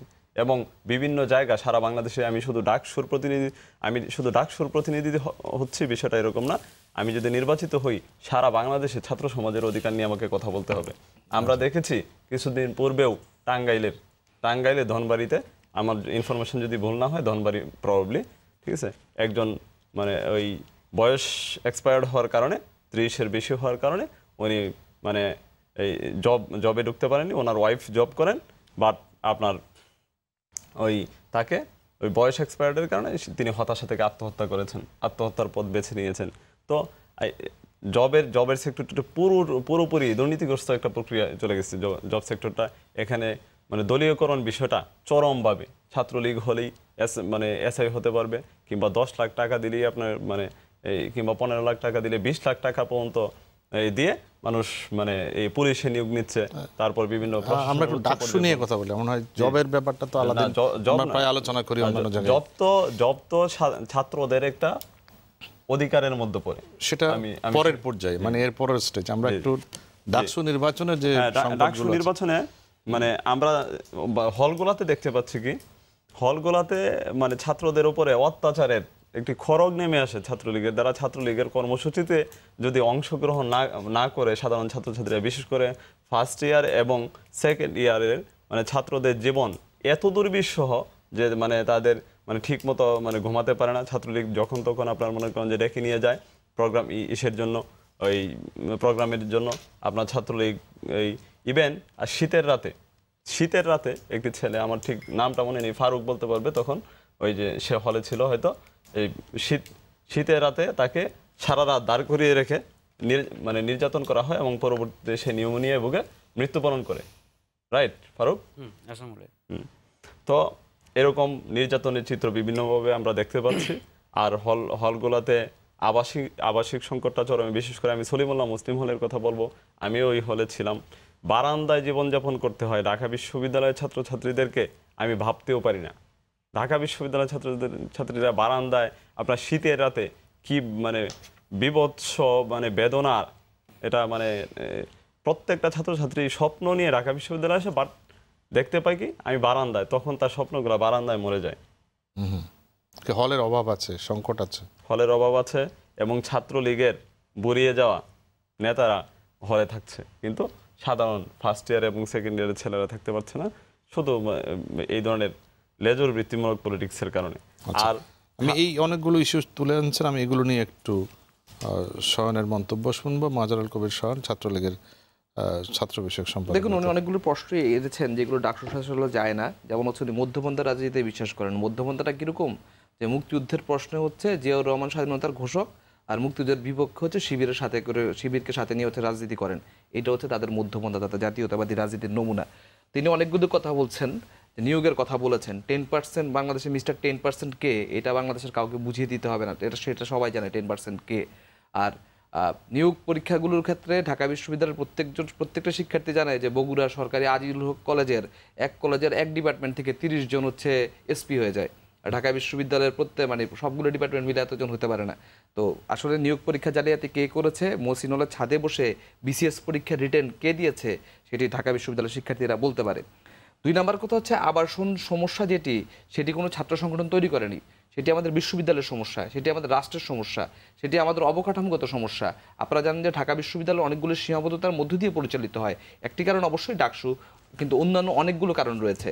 আমাদের বিশ্ববিদ্যালয়ে যে বর্তমান যে আবাসন ব্যবস্থা রয়েছে, বিশ্ববিদ্যালয় আইন অনুযায়ী বিশ্ববিদ্যালয় সম্পূর্ণ একটা আবাসিক বিশ্ববিদ্যালয় হওয়ার কথা ছিল, কিন্তু বাস্তবিক অর্থে সেটি হচ্ছে না। বিশ্ববিদ্যালয়ে দেখা যায় যে বিশ্ববিদ্যালয় শুধুমাত্র 30% থেকে 35% শিক্ষার্থীরা আবাসন ব্যবস্থা করতে পারে, কিন্তু বিশ্ববিদ্যালয় হলগুলোতে 60 থেকে 65% শিক্ষার্থী বসবাস করে। এই কারণে এই ধরনের সমস্যাগুলো সৃষ্টি হয়। হলগুলোতে হলগুলো সম্পর্কে যে কথাটি আসছে, ম্যাক্সিমাম টাইমে তারা বলেছে, আপনি দেখবেন যে ছাত্রদলের বর্তমান প্যানেল যে দিয়েছে বিভিন্ন হলগুলোতে, এবং দুজন সাংবাদিক রয়েছেন, প্রত্যেকটি মানুষ নাশকতা মামলার আসামি। আপনারা দেখেছেন যে 14 সালের নির্বাচনের আগে বিশ্ববিদ্যালয়ে হাঁটা যেত না। মল চত্বরে, টিএসসিতে, কলা ভবনে, কার্জনে, শহীদ মিনারের সামনে ককটেল ফুটতো, বোম ফুটতো, এবং ছাত্রদলের যেসব নেতাকর্মী রয়েছেন তারা হচ্ছে বিভিন্ন সহিংসতামূলক কার্যক্রমে অংশগ্রহণ করতো, তারা সারা বাংলাদেশে পেট্রোল বোমা ছড়িয়েছে। সেই ধরনের মামলার আসামিগুলো যারা 3 মাস 6 মাস 1 বছর 2 বছর জেল কেটে আসছে তাদেরকে হল ছাত্র সংসদের ভিপিজিএস প্রার্থী করেছে। যারা সাধারণ শিক্ষার্থী তারা প্রত্যাখ্যিত, তারা স্বেচ্ছায় হল ছেড়ে গিয়েছে। তো তারা যখন হলে থাকতে পারে না, তারা যখন জেলে থাকে, সেই ধরনের শিক্ষার্থীরা যখন প্রার্থী হয় তখন তারা যখন তখন বলে যে ছাত্র দলের হলে সহ অবস্থান নেই, সেটি আসলে কোনোভাবে কাম্য নয়। বাম দল যারা করছেন তারা প্রত্যেকেই হলে থাকছেন এবং হলে থেকে তাদের কার্যক্রম পরিচালনা করছেন, কিন্তু তাদের হলগুলোতে কর্মী সংখ্যা নেই। আপনি যদি দেখেন হলগুলোতে, আপনার হলে না থাকলেও তো হলে অ্যাটাচ থাকে, আপনারা ম্যাক্সিমাম হলে তারা হচ্ছে যে প্রার্থী দিতে পারেনি, কারণ তাদের কর্মী নেই। সেই দায়ভার তো অন্য সংগঠন নিবে না। সাধারণ শিক্ষার্থীদের মাঝে ছাত্রলীগের জনপ্রিয়তা আছে, এর মানে এই নয় যে অন্যরা কেন জনপ্রিয় নয় তার মানে হচ্ছে আমরা সব দায়ভার নিব, তাদের সব নিশ্চয়তা দিব। এটি তাদের ভুল ধারণা। কোটা সংস্কার নিয়ে অনেক কথা হচ্ছে। দেখেন, বাংলাদেশে গণজাগরণ মঞ্চের আন্দোলন হয়েছে, গণজাগরণের আন্দোলন হয়েছে, সেখানে কিন্তু কোনো নির্দিষ্ট মানুষের নেতৃত্ব হয়নি, মানুষের স্বতঃস্ফূর্ত কারণে আন্দোলনটি হয়েছিল। কোটা আন্দোলন একটি মীমাংসিত ইস্যু এবং সেখানে সকল ধরনের মানুষ সেখানে অংশগ্রহণ করেছে, অনেক মানুষ অংশগ্রহণ করেছে। বাংলাদেশ ছাত্রলীগ সেখানে সমর্থন জানিয়েছিল। সেখান থেকে 3-4 জন নেতা গজিয়ে উঠলেন, তারা বললেন তারা আন্দোলনকারী নেতা, সাধারণ শিক্ষার্থীদের নেতা। সেটি কীভাবে সম্ভব? কারা তাদের নেতা বানিয়েছে? নিজে নিজে নেতা বললেই কি সেটা নেতা হয় নাকি? ছাত্রলীগের আমাদের প্যানেলে একজন রয়েছেন তানভীর হাসান সৈকত, তিনিও আন্দোলন করেছেন এবং তিনি পুলিশের দ্বারা প্রহত হয়েছিলেন। সে আমাদের সাথে রাজনীতি করছে, ছাত্রলীগের অনেক সদস্য ছিল, তারা আমাদের সাথে রাজনীতি করছে। কিন্তু অন্যান্য মতের অনেক মতে যারা রয়েছেন, যারা কোনো রাজনৈতিক দলের সংশ্লিষ্ট নয়, তারা রাজনীতি করছে। তাহলে তারা কেন আসছেন? ডাকসু নির্বাচন তো তাদের কাজ নয়।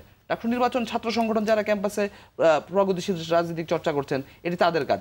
তারা এসে এই ধরনের কথা বলছেন, তারা নিজেদের কারণে, বিভিন্ন কারণে হচ্ছে তারা থাকতে পারছেন না, সেটির দায়ভার আমাদের উপর দিচ্ছেন। কোটা আন্দোলনে আপনি জানেন যে যেসব প্যানেলে যে নির্বাচিত হয়েছেন তাদের জিএস প্রার্থী রাশেদ, সে শিবিরের রাজনীতির সাথে জড়িত, সেটি প্রকাশিত সত্য। ঢাকা বিশ্ববিদ্যালয়ের পরিবেশ সংসদ অনুযায়ী শিবির বিশ্ববিদ্যালয়ের রাজনীতি করতে পারবে না, ছাত্র সমাজ বিশ্ববিদ্যালয়ের রাজনীতি করতে পারবে না। শিবিরের একজন লোক দিয়ে, শিবিরের লোকদের দিয়ে তারা প্যানেল করে তারা বলছে সাধারণ ছাত্রদের হয়ে কাজ করছে। তাদেরকে আসলে কেউ নেতা বানায়নি, তারা নিজেরা সেটি প্রকাশ করছে। এর দায়ভার তো অন্যান্য ছাত্র সংগঠন যারা রয়েছে তারা নিতে পারে না। আপনি দেখছেন যে এই যে কোটা সংস্কার আন্দোলন মীমাংসিত একটি বিষয়ের পরে তারা এখন নিজেদের রাজনৈতিক কেরিয়ার বৃদ্ধি করার জন্য তারা ডাকসু নির্বাচনে প্রার্থী হচ্ছেন। এটা তো নির্বাচন তো যেকোনো কেউ করতে পারেন, কিন্তু এভাবে স্বতন্ত্র জোটে প্যানেল করছে না, অন্যরা করছে না। তারা কি কোনো কিছু বিক্রি করে করছে? তারা তো কোটা আন্দোলনকে বিক্রি করে করছে, সেটা মীমাংসিত ইস্যু, ইতিমধ্যে মীমাংসিত হয়ে গিয়েছে। ছাত্রদলকে যেটা বলবো সেটা হচ্ছে, এত বছর পরে তারা ক্যাম্পাসে আসছেন, 9-10 সেশনে একজন লোক বিপিজিএস প্রার্থী হয়েছেন, এটা ছাত্রদলে আসলে নতুন একটা দিনের সূচনা। তারা যদি মুক্তিযুদ্ধের ইতিহাসকে বিকৃতি না করে, মুক্তিযুদ্ধের যেটা সঠিক ইতিহাস রয়েছে সেটি যদি তারা বজায় রেখে যদি ক্যাম্পাসে রাজনীতি করতে চায়, বিশ্ববিদ্যালয়ের শিক্ষার্থীরা অবশ্যই তাদের মেনে নেবে। আর যদি ইতিমধ্যে তারা যা করেন, আমরা জানি লন্ডন থেকে ভিডিও বার্তা দেন মুক্তিযুদ্ধের ইতিহাস বিকৃত করে, সেগুলো যারা যদি বিশ্ববিদ্যালয়ে তারা প্রতিষ্ঠা করতে চান, তাহলে বিশ্ববিদ্যালয় তাদেরকে প্রত্যাখ্যাত করবে। অন্যান্য যারা রয়েছে, ছাত্রলীগ যেটি বিশ্বাস করে সেটি হচ্ছে, ছাত্রলীগ মনে করে 11 তারিখে নির্বাচন হবে, সেটি হবে ঢাকা বিশ্ববিদ্যালয়ের সাধারণ শিক্ষার্থী রয়েছে যারা প্রত্যেকটি পর্যায়ের তাদের বিজয়। এবং ডাকসু নির্বাচনের জন্য ছাত্রলীগ সবসময় বলে আসছে, বিভিন্ন কারণে আপনারা জানেন যে ছাত্রলীগ ডাকসু নির্বাচনটি হয়নি। এখানে তারা ছাত্রদলকে আমন্ত্রণ জানিয়েছে, তারাও নির্বাচন করছে এবং অন্যান্য সংগঠনগুলো নির্বাচন করছে এবং প্রশাসনে অংশগ্রহণমূলক নির্বাচন। তারা যে ধারণাটি করছেন এবং যে ধরনের প্রপাগান্ডাগুলো ছড়াচ্ছেন, যেমন ভোট কেন্দ্র নিয়ে কথা বলছেন, ভোট কেন্দ্র ইতিমধ্যে মীমাংসিত ইস্যু। তারপর তাদেরকে বলতে চাই, ছাত্রলীগের এখন বিশ্ববিদ্যালয়ে যেই যত সকল কর্মী বাহিনী রয়েছেন, তারা যদি নির্বাচনের দিন কোনো সহিংসতা ঘটাতে চান, যদিও ছাত্রলীগের এই ধরনের রেকর্ড নেই, ডাকসু নির্বাচন সবসময় সুষ্ঠুভাবে হয়েছে, তারা সেটা কলাভবনও পারবেন, তারা সেটা কার্যক্রমও পারবেন, তারা সেটা হলেও পারবেন। এই ধরনের কোনো ইচ্ছা বাংলাদেশ ছাত্রলীগের নেই। শেষ করেন, যদি শেষ করেন। এই ধরনের কোনো ইচ্ছা নেই। আমরা আশা করছি সবার অংশগ্রহণে একটি ভালো নির্বাচন হবে। আমি এবার যেতে চাই ফারুক আপনার কাছে। এখানে কয়েকটা প্রশ্ন আমাদের দিকে আসলে ছুড়ে দেওয়া হয়েছে, তো সেই প্রশ্নগুলোর উত্তর দিয়ে আমি আমার বিশ্লেষণে যাব। তো প্রথম যে কথাটি এখানে আমাদের ছাত্রলীগের প্যানেল থেকে সোহেন ভাই বললেন যে আমাদের প্যানেলের যে সম্মানিত জিএস প্রার্থী রাশেদ খান শিবির, আমি স্পষ্টভাবে বলতে চাই যে রাশেদ যদি শিবির হয়, যখন আমাদেরকে গ্রেপ্তার করা হলো, রাশেদ খানকে 15 দিনের রিমান্ড নেওয়া হলো, 15 দিনের রিমান্ডের পরে প্রথম আলোতে বিস্তারিত একটা প্রতিবেদন বেরোলো। সেখানে স্পষ্টভাবে প্রথম আলোর প্রতিবেদনে ওনারা লিখেছেন যে রাশেদ খানের সাথে কোনো রাজনৈতিক দলের সংশ্লিষ্টতা পাওয়া যায়নি। এটা ক্লিয়ার, প্রথম আলোতে আমরা রিপোর্ট আসছে। তাহলে এটা মিথ্যা এবং বানোয়াট ভিত্তিহীনভাবে আমাদেরকে বিতর্কিত করার জন্য ছাত্রলীগের এটা প্রোপাগান্ডা এবং গুজব। তারা এই গুজবের মাধ্যমে রাজনীতি করে আসছে এবং তারা বারবার চেষ্টা করছে। এটা আপনারা দেখবেন যে কোটা আন্দোলনের শুরু থেকে তারা কিন্তু এটা বলে আসছে যে এটা শিবিরের প্যানেল বা শিবিরের এরা পরোক্ষভাবে সমর্থন দিয়ে আন্দোলন তারা মানে চালিয়ে আসছে। আমরা বিশ্ববিদ্যালয়ের ছাত্র মারা গেছে, এই কোটা গুজব কি আন্দোলন ছাত্রলীগ ছিল ছড়িয়েছে না আপনারা ছড়িয়েছিলেন? আমি স্পষ্টভাবে বলতে চাই এই কোটা আন্দোলন ছিল সারা বাংলাদেশের প্রত্যেকটি মানুষের, প্রত্যেকটি সাধারণ শিক্ষার্থীর দীর্ঘদিনের যে জমানো একটা ক্ষোভ, তারা চাকরি পাচ্ছেন না, তারা বিভিন্ন জায়গায় বঞ্চনার শিকার হচ্ছেন, এটার প্রধানমন্ত্রী সমাধান করে দিয়েছেন। সমন্বয় এই কোটা আন্দোলন ঘটছে। তাহলে আমরা কিভাবে বানোয়াট ভিত্তিহীনভাবে রাশেদ খানকে শিবির বানাচ্ছি? আপনাকে নেতা বানাচ্ছি স্পষ্ট করে বলতে চাই, যদি রাশেদ শিবির হয় অবশ্যই আপনারা প্রমাণ দিন এবং প্রমাণ দিয়ে বলেন এই যে রাশেদ খান শিবির সে অমুক কমিটির অমুক পদে রয়েছেন, তাহলে আমরা স্পষ্ট করে জাতির সামনে আমরা ক্ষমা চাইবো এবং রাজনীতি থেকে বিদায় নেব। তবু আমরা স্পষ্টভাবে আপনাদের অনুরোধ জানাই, কোনোভাবে এরকম বানোয়াট ভিত্তিহীন গুজব ছড়াবেন না, কারণ আমরা সবসময় ক্লিয়ার এবং জাতির রাজনীতি করি এবং জাতি কি চাই সেই প্রত্যাশা অনুযায়ী আমরা রাজনীতি করেন। আসলে রাজনৈতিক দল আপনারা এখানে আমি একটু ক্লিয়ার করতে চাই, সম্মানিত রিয়াদ ভাই উনি একটা প্রশ্ন আমাদের দিকে ছড়ে দিয়েছেন যে ছাত্র সংসদ নির্বাচনকে কেন আমরা রাজনীতির দিকে টেনে নিয়ে যাচ্ছি বা কেন এটার সাথে রাজনীতিকে মিশাচ্ছি। আপনি দেখেন যে ডাকসু নির্বাচনটি হচ্ছে ঢাকা বিশ্ববিদ্যালয়ের কারিকুলামের একটা পার্ট, এবং এই ডাকসু হচ্ছে ঢাকা বিশ্ববিদ্যালয়ের শিক্ষার্থীদের মাধ্যমে তাদের পছন্দের প্রার্থীকে দিয়ে ঢাকা বিশ্ববিদ্যালয়ের যে সমস্যা, এই সমস্যাগুলো সমাধানের লক্ষ্যে একটি সংসদ। আজকে আপনি দেখেন ঢাকা বিশ্ববিদ্যালয়ের এই ডাকসু নির্বাচনে যারা অংশগ্রহণ করেছে বিভিন্ন রাজনৈতিক দলের ছাত্র সংগঠনগুলো, তাদের কিন্তু একটা লক্ষ্য থাকে যে তাদের যে মাদার অর্গান যে রাজনৈতিক দল, তাদের যে এজেন্ডা সেটা বাস্তবায়ন করার। আজকে আপনি ছাত্রদল, ছাত্রলীগ বা অন্যান্য যে প্যানেলগুলো রয়েছে তাদের কথা বলেন, ছাত্রলীগ যদি আজকে ডাকসুতে নির্বাচিত হয়, ছাত্রলীগের লক্ষ্য থাকবে কী করে আমি আওয়ামী লীগ সরকারকে সাপোর্ট দিব। ছাত্রদল যদি আজকে নির্বাচিত হয়, ছাত্রদলের টার্গেট থাকবে কী করে আমি বিএনপিকে সাপোর্ট দিব, বিএনপির যে এজেন্ডা সেটা বাস্তবায়ন করব। কিন্তু আমাদের লক্ষ্য হচ্ছে কী করে সাধারণ শিক্ষার্থীরা তাদের যে সমস্যা সেই সমাধানগুলো সমাধানকল্পে প্রশাসনকে চাপ দিয়ে সেগুলো বাস্তবায়ন করা যায়। আমরা তো কোনো মাদার অর্গান বা আমাদের পরোক্ষভাবে বা প্রত্যক্ষভাবে কেউ সাপোর্ট দিচ্ছে না বা নিচ্ছে না, কারণ আমরা সাধারণ শিক্ষার্থীদের মনের ভাব বুঝতে পেরে তারাই চাই। আমরা কিন্তু কখনো চাই না ঢাকা বিশ্ববিদ্যালয়ে কি কখনোই কি এরকম হয়েছে যে সাধারণ রাজনীতির বাইরে কেউ নির্বাচিত হয়েছে? এ পর্যন্ত আসলে সাধারণ শিক্ষার্থীদের মধ্য থেকে কোনো প্যানেল যে বিগত যে 7টি নির্বাচন হয়েছে কোনো নির্বাচনে দাঁড়ায়নি। তো এবারেই প্রথম সাধারণ শিক্ষার্থীদের চাওয়া পাওয়ার পক্ষ থেকে তাদের প্রত্যাশা থেকে আমরা দাঁড়িয়েছি এবং আমরা বিশ্বাস করি ঢাকা বিশ্ববিদ্যালয়ের 40,000 শিক্ষার্থী তাদের পছন্দের যে প্রার্থী তারা তাদের পছন্দের প্রার্থীকে বেছে নেবে। এখানে আমি একটু ক্লিয়ার করি, আমাদের একজন ঢাকা বিশ্ববিদ্যালয়ের সম্মানিত বিতার্কিক আমার ছোট ভাই উনি এখানে একটা গুরুত্বপূর্ণ কথা বলেছেন যে জল যার জলাশয় যেন তার হয়। অত্যন্ত গুরুত্বপূর্ণ একটা কথা। আসলে ঢাকা বিশ্ববিদ্যালয়ের 40,000 শিক্ষার্থী আসলে কি চায় এটা কিন্তু কোনো রাজনৈতিক সংগঠন বা কোনো প্যানেল চিন্তা করে না। আপনি আজকে দেখেন যেখানে ঢাকা বিশ্ববিদ্যালয়ের 91% শিক্ষার্থী রায় দিল যে আসলে হলে ভোট কেন্দ্র হলে সেই নির্বাচন সুষ্ঠু হবে না বা আমরা এটা এনটিভির রিপোর্টটা, এটা আপনি চাইলে আমি এখনই দেখাতে পারি। এনটিভি ওরা সার্ভে করেছে যে 91% শিক্ষার্থী চাই যে হলের বাইরে একাডেমিক ভবন কিংবা কেন্দ্রীয় খেলার মাঠে ভোট কেন্দ্র করা হোক, সেটা কিন্তু প্রশাসন মানে উপেক্ষা করেছে। আরেকটা বিষয় এখানে দেখেন যে তারা যে প্রত্যাশা আমাদের কাছে বা অন্য টিভি যদি আজকে আরেকটা জরিপ করে সেটাকেও কি বিবেচনা নেওয়া উচিত? না, এটা যেহেতু একটা মানে শুধু এনটিভি না, এটা আমি কিছুক্ষণ আগে যেটা বললাম যে ইন্ডিপেন্ডেন্টের পক্ষ থেকে একটা সার্ভে করা আছে, সেখানে 85% বলেছে যে হলের বাইরে সেটা একাডেমিক ভবন কিংবা কেন্দ্রীয় খেলার মাঠ হতে পারে। এটা আমি বলতে যাবো না, যেহেতু তারা সার্ভে করেছে, সার্ভে অবশ্যই এখানে একটা মতের প্রতিফলন ঘটেছে। এখানে একটা বিষয় দেখেন যে ঢাকা বিশ্ববিদ্যালয়ের শিক্ষার্থীরা আসলে কি চাই, যেখানে আমাদের সম্মানিত যারা আজকে উপস্থিত তারা কিন্তু এই প্রশ্নটা আমাদের ছড়ে দিয়েছেন।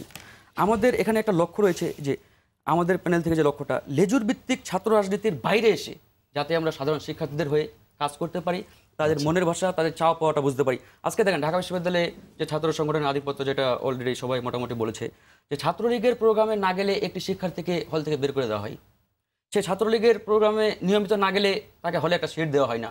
যেই দায়িত্বটা হচ্ছে ঢাকা বিশ্ববিদ্যালয় প্রশাসনের, একটি শিক্ষার্থী ঢাকা বিশ্ববিদ্যালয়ে ভর্তি হওয়া মানে তার যাবতীয় দায়িত্ব হচ্ছে ঢাকা বিশ্ববিদ্যালয়ের প্রশাসন। সে কোন হলে থাকবে, কোন রুমে থাকবে না থাকবে, তার সিট কে দেবে, এটা নির্ধারণ করে প্রশাসন। কিন্তু প্রশাসনের আসলে ব্যক্তিগতভাবে আমি বললে যে প্রশাসনের এখানে তেমন কোনো এখতিয়ার নেই, এই পুরো এখতিয়ার ছাত্রলীগ করে। আরেকটা বিষয় আজকে দেখেন যে তীব্র আবাসন সংকট ঢাকা বিশ্ববিদ্যালয়ে, যে একটি রুমে 30 থেকে 40 জন শিক্ষার্থীকে থাকতে হয় গাদাগাদি করে, মানে গরুর মতো থাকতে হয়।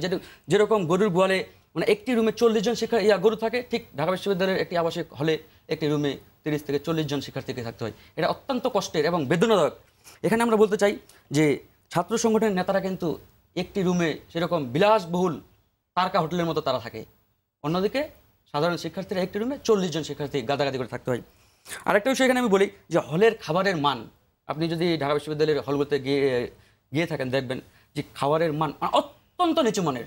যে একজন শিক্ষার্থী সে বাংলাদেশের সর্বোচ্চ বিদ্যাপীঠে পড়াশোনা করে তার খাবারের মান কি লেভেলের হবে। কিন্তু আপনারা সাধারণ ছাত্ররা এগুলো নিয়ে আন্দোলন করেন না কেন? না, আন্দোলন আসলে ঢাকা বিশ্ববিদ্যালয়ে তো আন্দোলন করতে দেওয়া হয় না। বিভিন্ন সময় আমরা চেষ্টা করি এগুলো নিয়ে কথা বলার। এই জন্য এই যে আপনি যে কথাটা বললেন যে কেন আন্দোলন করা হয় না, আসলে সবকিছুতে আন্দোলন লাগে না, তার আন্দোলন ছাড়া কিছু হয়ও না। না, আপনি যেটা বললেন যে আন্দোলন ছাড়া কিছু হয় না, এটা আসলে আমি এটার সাথে একমত না। আপনি দেখেন ডাকসুই হচ্ছে তার অন্যতম একটা ওয়ে বা অন্যতম একটা প্ল্যাটফর্ম। আমরা চাই এই যে সমস্যাগুলো, সেটাও একটা লড়াই হয়েছে, আইনি লড়াই হয়েছে, এই সমস্যাগুলো আমরা পূরণ করতে চাই। আরেকটা বিষয় সোহেন ভাই যেটা বললেন যে ঢাকা বিশ্ববিদ্যালয়ে নাকি মানে সরাসরি দলের কোনো রাজনীতি নাই, মানে আমি আসলে এই কথার সাথে একমত। উনি আসলে পাবলিক বিশ্ববিদ্যালয়ের যে অ্যাক্ট, এই অ্যাক্ট আসলে আপনি জানেন কিনা আমি সেটা জানি না। আমি উনার কমেন্ট আমি লিখে রাখছি, বলেছি যে এটা নিয়ে আলোচনা হচ্ছে অনেক বেশি। একমাত্র পাবলিক বিশ্ববিদ্যালয়গুলো রাজনীতি ওপেন, এখানে যে কোনো শিক্ষক চাইলে যে কোনো দলের রাজনীতি করতে পারে। আপনি মিস করছেন, এটা ঢাকা বিশ্ববিদ্যালয় শুধু না, এটা পাবলিক বিশ্ববিদ্যালয়ের যে অ্যাক্ট, যে আইন, এই আইনে স্পষ্টভাবে লেখা আছে ক্লিয়ারেন্স সেখান থেকেই যে কোনো শিক্ষক চাইলেই যে কোনো দলের রাজনীতি করতে পারে। কিন্তু অন্যান্য যে শিক্ষা প্রতিষ্ঠান সেগুলোতে তারা ওপেনলি চাইলেও কোনো দলের রাজনীতি করতে পারে না। তো এটা হচ্ছে আমাদের পক্ষতে। আরেকটা বিষয় সোহেন ভাই এখানে বললেন যে আসলে আমরা নাকি ছাত্রদের নেতা না, আমরা নাকি নিজেরাই নিজেদেরকে নেতা মানিয়েছি। অথচ এই কোটা আন্দোলন নিয়ে সবচেয়ে বেশি মানে ওই আপনার বেনিফিট নেওয়ার চেষ্টা করে কিন্তু ছাত্রলীগ কিন্তু বারবার বলে যে কোটা আন্দোলন আমরা শুরু করেছিলাম বা আমাদের ছোট ভাইগুলো শুরু করেছিল, সেখান থেকে আমরা সাপোর্ট দিয়ে আন্দোলনকে সফল করেছি। তাহলে তারাই যদি আবার এই বেনিফিট নেই, তারাই আবার এই আন্দোলনকে বিতর্কিত করার জন্য আমাদের নামে শিবিরের ট্যাগ দেয়, আবার এর নামে বিএনপির ট্যাগ দেয়, বিভিন্ন সময় বিভিন্ন জামাত বিএনপিও না শিবিরও না। না, আমরা আসলে কোনো দলের সাথে আমাদের যোগসূত্র নেই, আমাদের কোনো দলের মুস্তাফিজের সাথে কোনো সম্পর্ক নাই, না আমাদের কোনো দলের সাথে। এখানে আন্দোলন করেনি আপনাদের। বিষয়টা হচ্ছে এখানে দেখেন, আমি বলি আমি নিজে ছাত্রলীগ করছি এবং আমাদের সংগঠনের যে শীর্ষ 4 নেতা, যারা আমাদের সম্মানিত আহ্বায়ক হাসান আল মামুন, সে মহসিনুলের ভাইস প্রেসিডেন্ট ছিলেন, ছাত্রলীগের রানিং প্রেসিডেন্ট। তাহলে তো আমরা ছাত্রলীগের, আমরা ছাত্রলীগ করেছি। কিন্তু আমাদের বিবেককে যখন অ্যাটাক করেছে যে ঢাকা বিশ্ববিদ্যালয়ে যেহেতু 10 বছর ধরে ছাত্রলীগ ক্ষমতাসীন এবং তাদের আধিপত্য, এই 10 বছরে কিন্তু ছাত্রলীগ ছাত্রদের সমস্যা নিয়ে সেরকম কোনো আন্দোলন করে নাই, ছাত্রলীগের লোকজনের বিবেকবান ছাত্রলীগ নেতা। কিন্তু যখন আমাদের মাথায় এই জিনিসটা অ্যাটাক করলো যে না, এটা নিয়ে কথা বলা দরকার, কারণ এটা ওনারা কি ছাত্রলীগ থেকে পদত্যাগ করেছেন? না, পদত্যাগ করে নাই। পদও আছে ওই কমিটি তো মোটামুটি, ওই কমিটি তো এখন মানে আপনার মেয়াদ শেষ হয়ে গেছে, নতুন কমিটি হয় নাই। তো যাই হোক, ঠিক আছে, সবাই নিজেদের ছাত্রলীগ প্রমাণ করতে ব্যস্ত। এখানে আমি আরো 2-3টা পয়েন্ট বলি। আমাদের যে বিষয়গুলো শর্ট করে বলতেছি, তা আপনি একটা বিষয় দেখবেন যে ঢাকা বিশ্ববিদ্যালয়ে বর্তমানে যে প্রকট আকারে যে সমস্যাগুলো, তার মধ্যে অন্যতম হচ্ছে একটি লাইব্রেরির যে সমস্যা। আপনি দেখবেন ঢাকা বিশ্ববিদ্যালয়ের কেন্দ্রীয় লাইব্রেরিতে সকাল 6টা না বাজতে লাইন আপনার 1 কিলোমিটার পর্যন্ত চলে যায়। তীব্র আবাসন সংকট লাইব্রেরির ভিতরে। সেটা কি জন্য হয় আসলে? আমি এটা নিয়ে অনেক, এটা কি পড়াশোনার জন্য? লাইব্রেরিতে অবশ্যই পড়াশোনার জন্য এবং গবেষণার জন্য। সেটা অবশ্যই গবেষণা এবং একাডেমিক পড়াশোনা থেকে শুরু করে ছাত্ররা সেখানে যাবে। এটা নিয়ে নানা রকম মন্তব্য আছে বাইরে, বিতর্ক থাকতে পারে, কিন্তু লাইব্রেরি মানে পড়াশোনা এবং গবেষণার জন্য। কিন্তু যদি একজন শিক্ষার্থী, হলে কি লাইব্রেরি আছে আপনাদের? হলগুলোতে হলে প্রত্যেকটা হলে লাইব্রেরি রয়েছে এবং কমন রুম, তবে সেটা পর্যাপ্ত নয়। পর্যাপ্ত না, মানে যে পরিমাণ শিক্ষার্থী সেই অনুযায়ী মানে আবাসন যে ব্যবস্থা, সেই ব্যবস্থাটা নেই। তো আমরা সেগুলো নিয়ে কাজ করব। আসলে থাকবে কিভাবে? আমি যেটা কিছুক্ষণ আগে আপনাকে বললাম যে এক রুমে থাকে 40 জন, আর এক রুমে এটা একটা কঠিন সমস্যা, আবাসন একটি বড় সমস্যা। আমি আসছি আপনার কাছে ফারুক, আমি একটু অন্য স্টুডিওতে যেতে চাই। আচ্ছা, স্টুডিওতে যাওয়ার আগে চট্টগ্রামে আবার একটু যেতে চাই।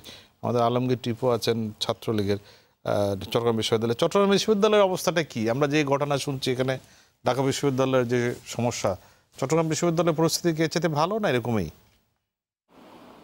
জি ধন্যবাদ।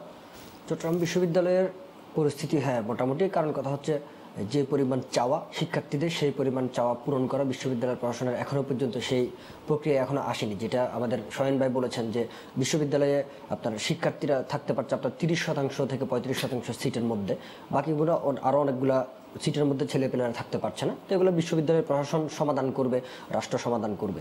তারপরে আপনার হচ্ছে যে যাতায়াতের যে মাধ্যম, আমাদের বিশ্ববিদ্যালয়টা হচ্ছে শহর থেকে প্রায় 22 কিলোমিটার দূরত্ব শহর থেকে। তো আমাদের যে একমাত্র বড় মাধ্যম শহর থেকে বিশ্ববিদ্যালয়ে যাওয়া, সেটি হচ্ছে শাটল ট্রেন। শাটল ট্রেনের সংখ্যা আগের থেকে কয়েক ধাপ বেড়েছে, কিন্তু আমরা মনে করি যে সাধারণ শিক্ষার্থীদের সুবিধার জন্য আরও কয়েকটি শাটল ট্রেনের শিডিউল আরও কয়েকটি বাড়ানোর দরকার।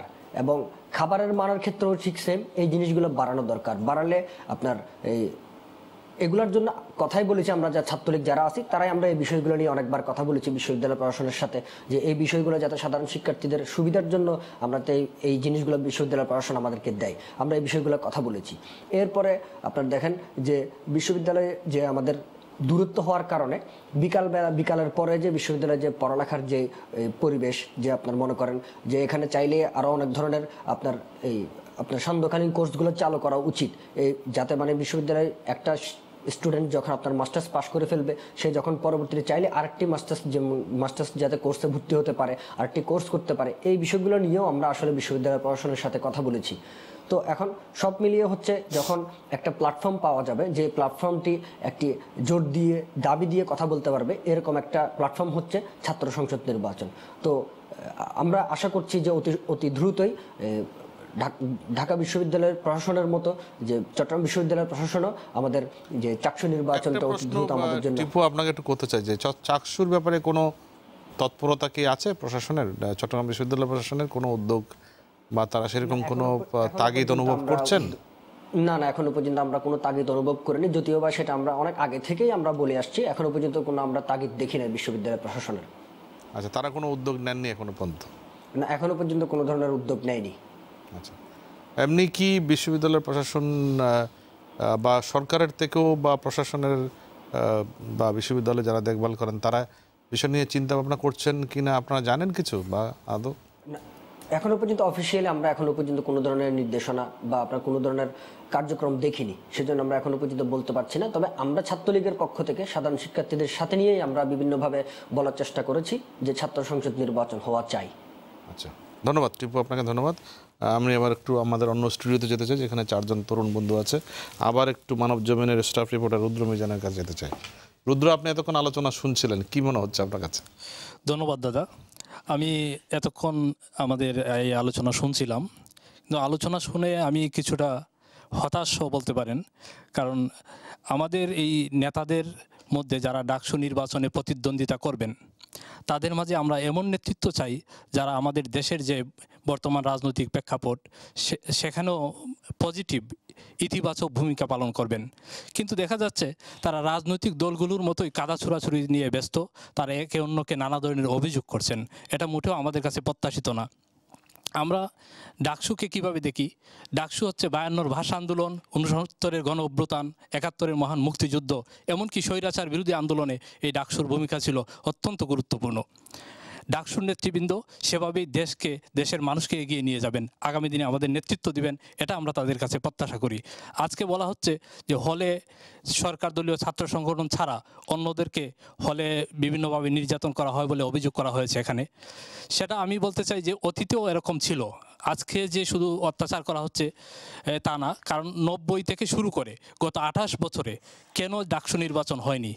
এই জন্য হয়নি কারণ যারা ক্ষমতায় ছিলেন, সেখানে একটু আগে আমাদের ছাত্র দলের মোস্তাফিজুর রহমান বলছিলেন যে ছাত্রলীগের কারণে নির্বাচন হয়নি। যারা ক্ষমতায় ছিলেন তারা কখনোই চাননি তাদের ক্ষমতা কিংবা আধিপত্য এখানে অন্য কেউ ভাগ বসাক, অন্য কেউ চলে আসুক, তারা সেটা চাননি, যে কারণে ডাকসু নির্বাচন হয়নি। এটাই সাধারণ শিক্ষার্থীরা মনে করে। আমরা সাধারণ শিক্ষার্থীদের সাথে যখন কথা বলি তাদের সেই কথাগুলোই আমরা শুনি।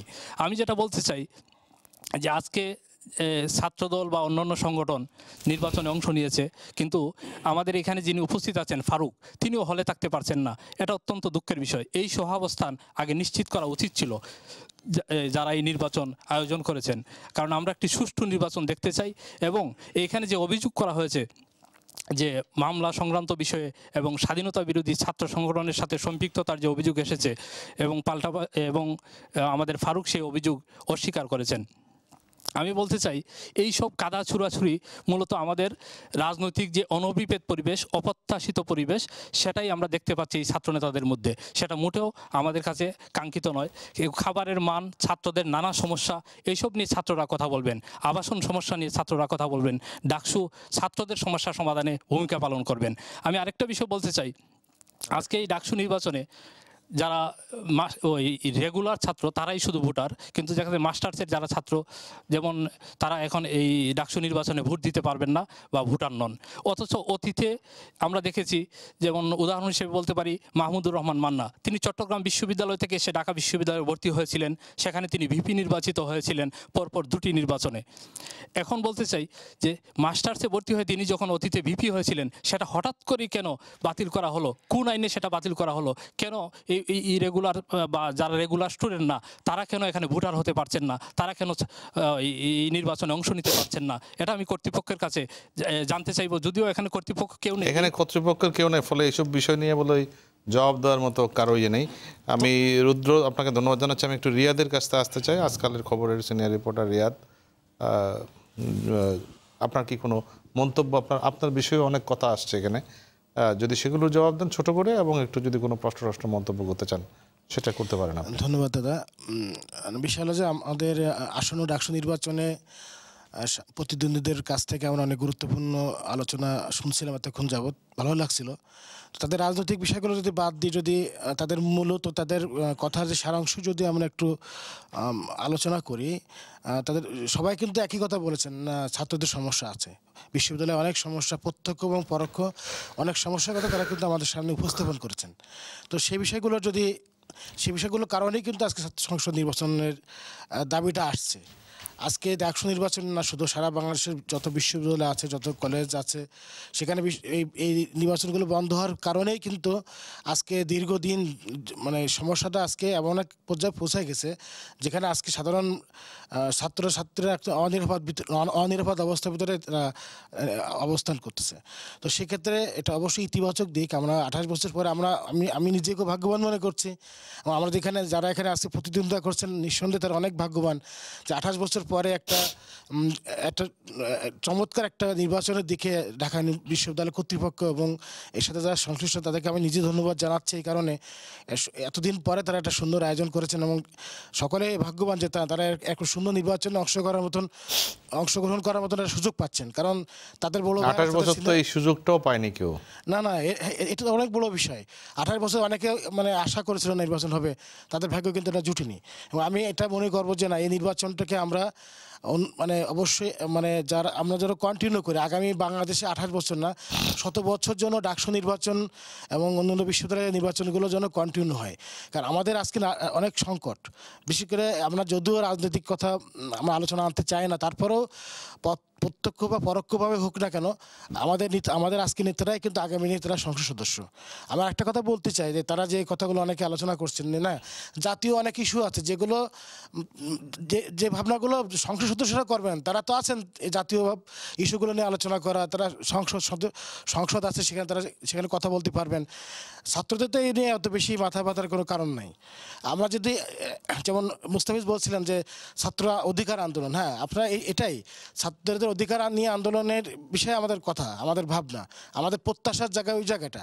কারণ জাতীয় ভাবনাগুলো তারাই ভাববেন যারা আজকে সংসদ নির্বাচিত হয়ে আসছেন। আপনারাও আগামী দিনে সংসদ নির্বাচন হবেন, আপনারা আগামী দিনে নেতৃত্ব দেবেন, এটা তো আমাদের প্রত্যাশা। যেখান থেকে নেতৃত্ব বের হবে এবং আগামীতে তারা আমাদেরকে জাতিকে তারা নেতৃত্ব দেবে। তো সেক্ষেত্রে আমি মানে যেটা বলি যে আসলে যে আমরা এই বিষয়গুলো যেন আমাদের এই যে সুযোগটা আমরা সামনে পেয়েছি যে 28 বছর পরে, এবং শুধু ডাকসু নয়, আমরা আগামীতে আরও চট্টগ্রাম বিশ্ববিদ্যালয়, খুলনা, রাজশাহী বিভিন্ন জায়গায় আমরা হয়তো নির্বাচনের এই আরও সুফলটা পাবো এবং আশার বাণী আমরা পাবো। তো এইগুলোকে আমরা সামনে নিয়ে আমরা প্রত্যাশার দিকে আমরা তাকিয়ে আছি সবাই, এবং তারা যেন সেই বিষয়কে সেই জায়গাটাকে নষ্ট না করে দেন। তারা যেন এই প্রত্যাশার জায়গাটুকু নিয়ে এই জাতির স্বপ্নটাকে তারা বাস্তবায়ন করেন।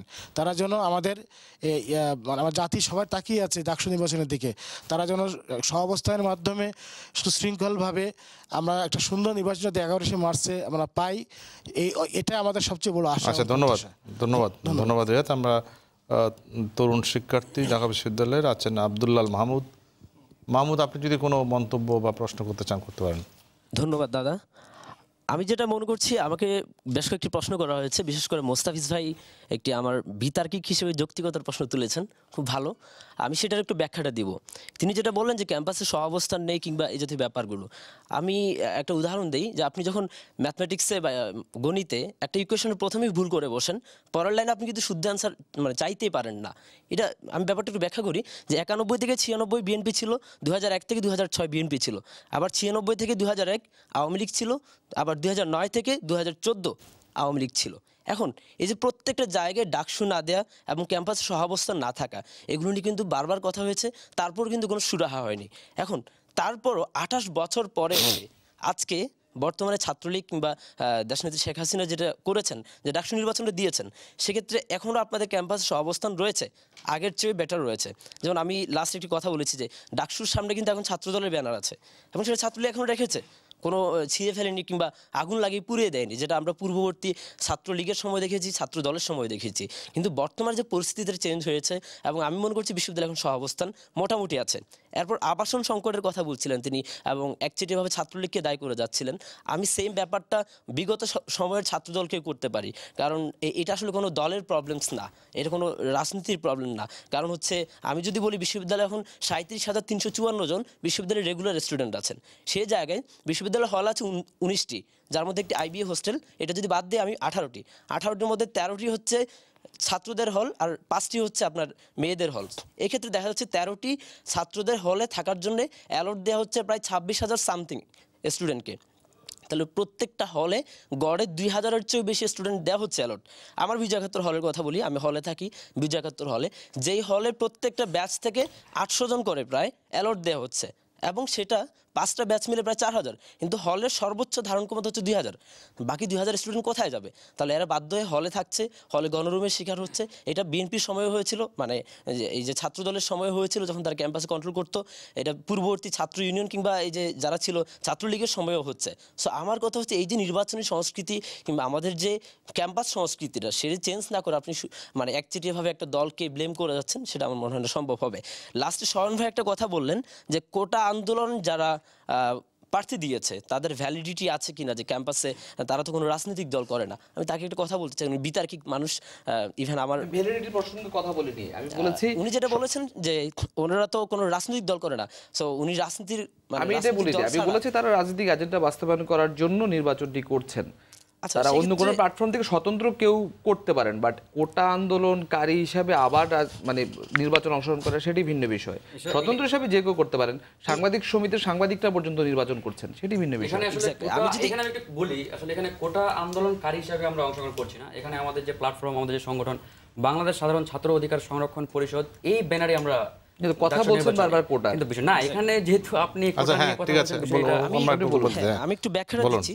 অক্সফোর্ড ইউনিভার্সিটিতে আমরা নিজেদেরকে প্রাচ্যের অক্সফোর্ড বলি, রিয়াল যে অক্সফোর্ডটা, সেই অক্সফোর্ড ইউনিয়নের কিন্তু স্টুডেন্ট কাউন্সিল নির্বাচনটা হয় এবং সেখানে কোনো পলিটিক্যাল লেবার, মানে আপনার যেটা বলো অক্সফোর্ডের লেবার পার্টি কিংবা কনজারভেটিভ পার্টি থেকে কিন্তু কেউ মনোনয়ন দেওয়া হয় না এবং সেখানে সবাই নিজ নিজ ব্যক্তি ইমেজের নির্বাচনটা করে। পৃথিবীর কোনো বিশ্ববিদ্যালয়ে হয় না, আমাদের এই সাবকন্টিনেন্টের এটা আমাদের এখানে হয় না। আমরা সম্মিলিত শিক্ষার্থী সংসদের ব্যানারে করছি। বাংলাদেশের যিনি অক্সফোর্ডের সভাপতি হয়েছেন তিনি কিন্তু লেবার পার্টির কো চেয়ারম্যান, অক্সফোর্ডের লেবার পার্টির কো চেয়ারম্যান, এবং সবারই পলিটিক্যাল পরিচয় রয়েছে। যখন তারা কোনো প্ল্যাটফর্মে যান তখন তারা নাম ভিন্ন নামে নির্বাচন করেন। আগে আমরা যেরকম সিটি কর্পোরেশনগুলো যেরকম দেখতাম সেরকম। সর্বশেষে কিছু কথা বলতে চাই, আমি বেশ কিছু এক্সপেকটেশন তুলে ধরেছি, প্রত্যাশা। আপনারা যারা নির্বাচন করছেন, আমি নিজে নির্বাচন করছি না, মাত্র 3য় বর্ষে পড়ছি। আমি যে প্রত্যাশাগুলো আপনাদের কাছে করেছি এগুলোর ব্যাপারে আপনাদের কমিটমেন্ট কি? সবশেষে একটা প্রত্যাশা করব, বিশ্ববিদ্যালয়ে আমরা প্রায় 500-র অধিক বিভিন্নভাবে প্রতিবন্ধী শিক্ষার্থী আছে।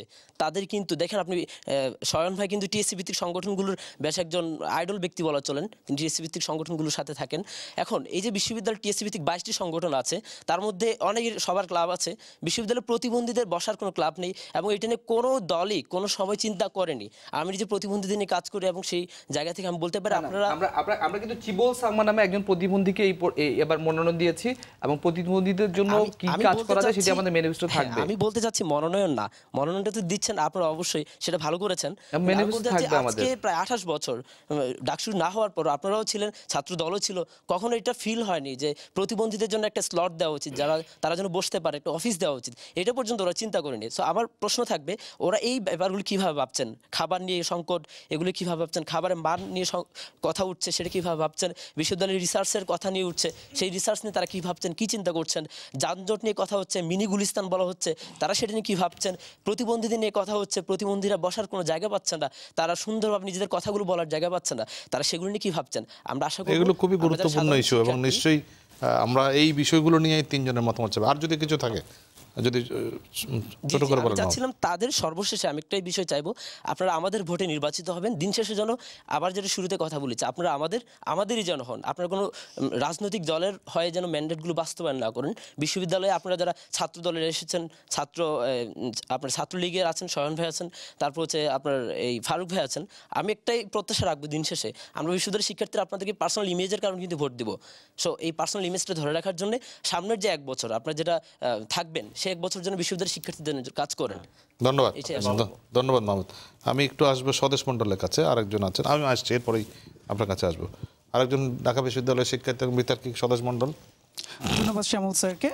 আমি এতক্ষণ যাবৎ যেটা লক্ষ্য করেছি যে প্রত্যেক ছাত্র নেতাই বা প্রতিনিধি নিজেদের শ্রেষ্ঠত্বের লড়াইটা করে গেছেন, বাট আমার এটাই তো স্বাভাবিক, প্রত্যেক বলেই বলবে যে আমারটাই ভালো।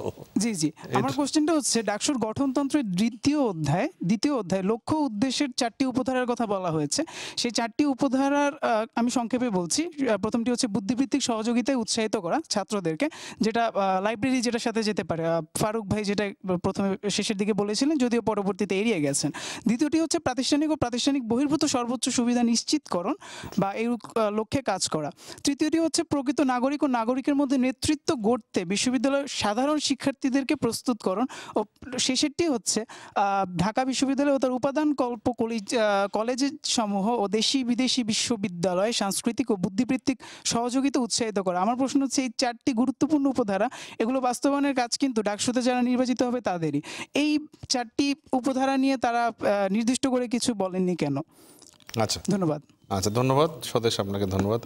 আমরা আবার এই স্টুডিওতে আসতে চাই। প্রথমেই আমাদের খুব বেশি সময় হাতে নেই, অল্প অল্প করে যদি একটু, প্রথমে মোস্তাফিজুর রহমান, ছাত্র দলের প্যানেলে বিপি প্রার্থী। জি, আমি বলতে চাই যে ছোট করে বলতে হবে, আমাদের বেশি সময় নেই হাতে। মানে এক বিতার্কিক ভাই বলেছেন যে ডাকসু নির্বাচনের মানে বিষয়টা সুযোগ করে দিয়েছেন শেখ হাসিনা, ঠিক আছে। আবার উনি বললেন যে রাজনৈতিক দল কিংবা জাতীয় রাজনীতির সাথে মানে কোন ডাকসু নির্বাচনের কোনো সম্পর্ক নেই, কিংবা বিশ্বের কোনো জায়গায় মানে দলভিত্তিক মানে মনোনয়ন দেওয়া হয় না, এটা আমি বিশ্বাস করি। কিন্তু তাহলে মানে যে আপনি যে এই কথাটা বললেন যে এই আপনাদের ওই যে শেখ হাসিনা নির্বাচন আপনার ওই অর্গানাইজ করে দিচ্ছেন, এটার সাথে তো মানে একজন প্রধানমন্ত্রীর কোনো সম্পর্ক থাকতে পারে না এখানে। এটা তো পুরোপুরি বিশ্ববিদ্যালয়ের প্রশাসনের মানে বিষয় হওয়া দরকার, তাই না? বিশ্ববিদ্যালয় প্রশাসনের সাথে হওয়া উচিত ছিল, তাই না? কিন্তু তাও আমরা দেখতে পাইনি। এটা হাইকোর্টের মাধ্যমে দুঃখজনকভাবে আমরা দেখতে পেলাম যে বিশ্ববিদ্যালয় প্রশাসনও পারেনি, সরকারও পারেনি। আপনার কথার মধ্যে একটু ভুল আছে যে সরকারও পারেনি। তাহলে আপনি যদি ওই কথা বলেন যে শেখ হাসিনা নির্বাচনের ব্যবস্থা করে দিয়েছেন, তাহলে আমি বলবো আদালত পরিচালিত হয় ওনার নির্দেশে। আর আমি ছাত্রদের অধিকারের বিষয়ে যে কথাগুলো বলছি সেটা হচ্ছে, আপনারা জানেন ঢাকা কতগুলো ইস্যু তুলেছেন, একটু বলে যদি একটু অ্যাড্রেস করতেন। এই যে প্রতিবন্ধী ছাত্রদের ব্যাপার, ছাত্রদের আবাসনের ব্যাপার, এই বিষয়গুলো নিয়ে আপনাদের কি চিন্তা ভাবনা? প্রতিবন্ধী ছাত্রদের ব্যাপারে আমাদের মানে চিন্তা ভাবনা হচ্ছে প্রতিবন্ধীদের জন্য আলাদা মানে সকল প্রতিবন্ধীর জন্য সুনির্দিষ্ট মানে সেপারেটলি তাদেরকে তাদের জন্য আবাসন ব্যবস্থা না করে তাদের জন্য আলাদাভাবে মানে যে কোনো একটি সুনির্দিষ্ট একটি হলে যেন তাদেরকে মানে অর্গানাইজড ওয়েতে থাকার সুযোগ করে দেওয়া হয়। তাহলে মানে এবং পুরোপুরি তারা যেন আবাসন সুযোগ সুবিধাটা পান, তারা যেন গণরুমের মতো মানে একটি এই বাজে পরিবেশে ওনাদের জন্য না পড়তে হয়, সেই সুযোগ আমরা নিশ্চিত করব। আর খাবারের মানের মানে বিশ্ববিদ্যালয়ের খাবারের মানের বিষয়টা আপনারা জানেন। বিশ্ববিদ্যালয়ের খাবারের এই ক্যান্টিনগুলোতে খাবারের মান এবং ক্যাফেটেরিয়াগুলোতে খাবারের মান খুবই নিম্নমানের। এখানে মানে ফাও সিস্টেম বলে একটা সিস্টেম আছে, সে মানে এই সরকার দলীয় ছাত্র সংগঠনের নেতারা সবসময় এখানে মানে বিনামূল্যে খেয়ে থাকেন, বিনামূল্যে খেয়ে থাকেন। কখনের আমি ইতিহাসের কথা বলবো না, বর্তমানের কথা বলবো না, যে মানে আমি অতীতের কথা বলবো না, আমি বলবো যে আমি এবং আমার প্যানেল যদি নির্বাচিত হয় আমি এই ফাও খাওয়া বন্ধ করব, কালচারটা বন্ধ করব।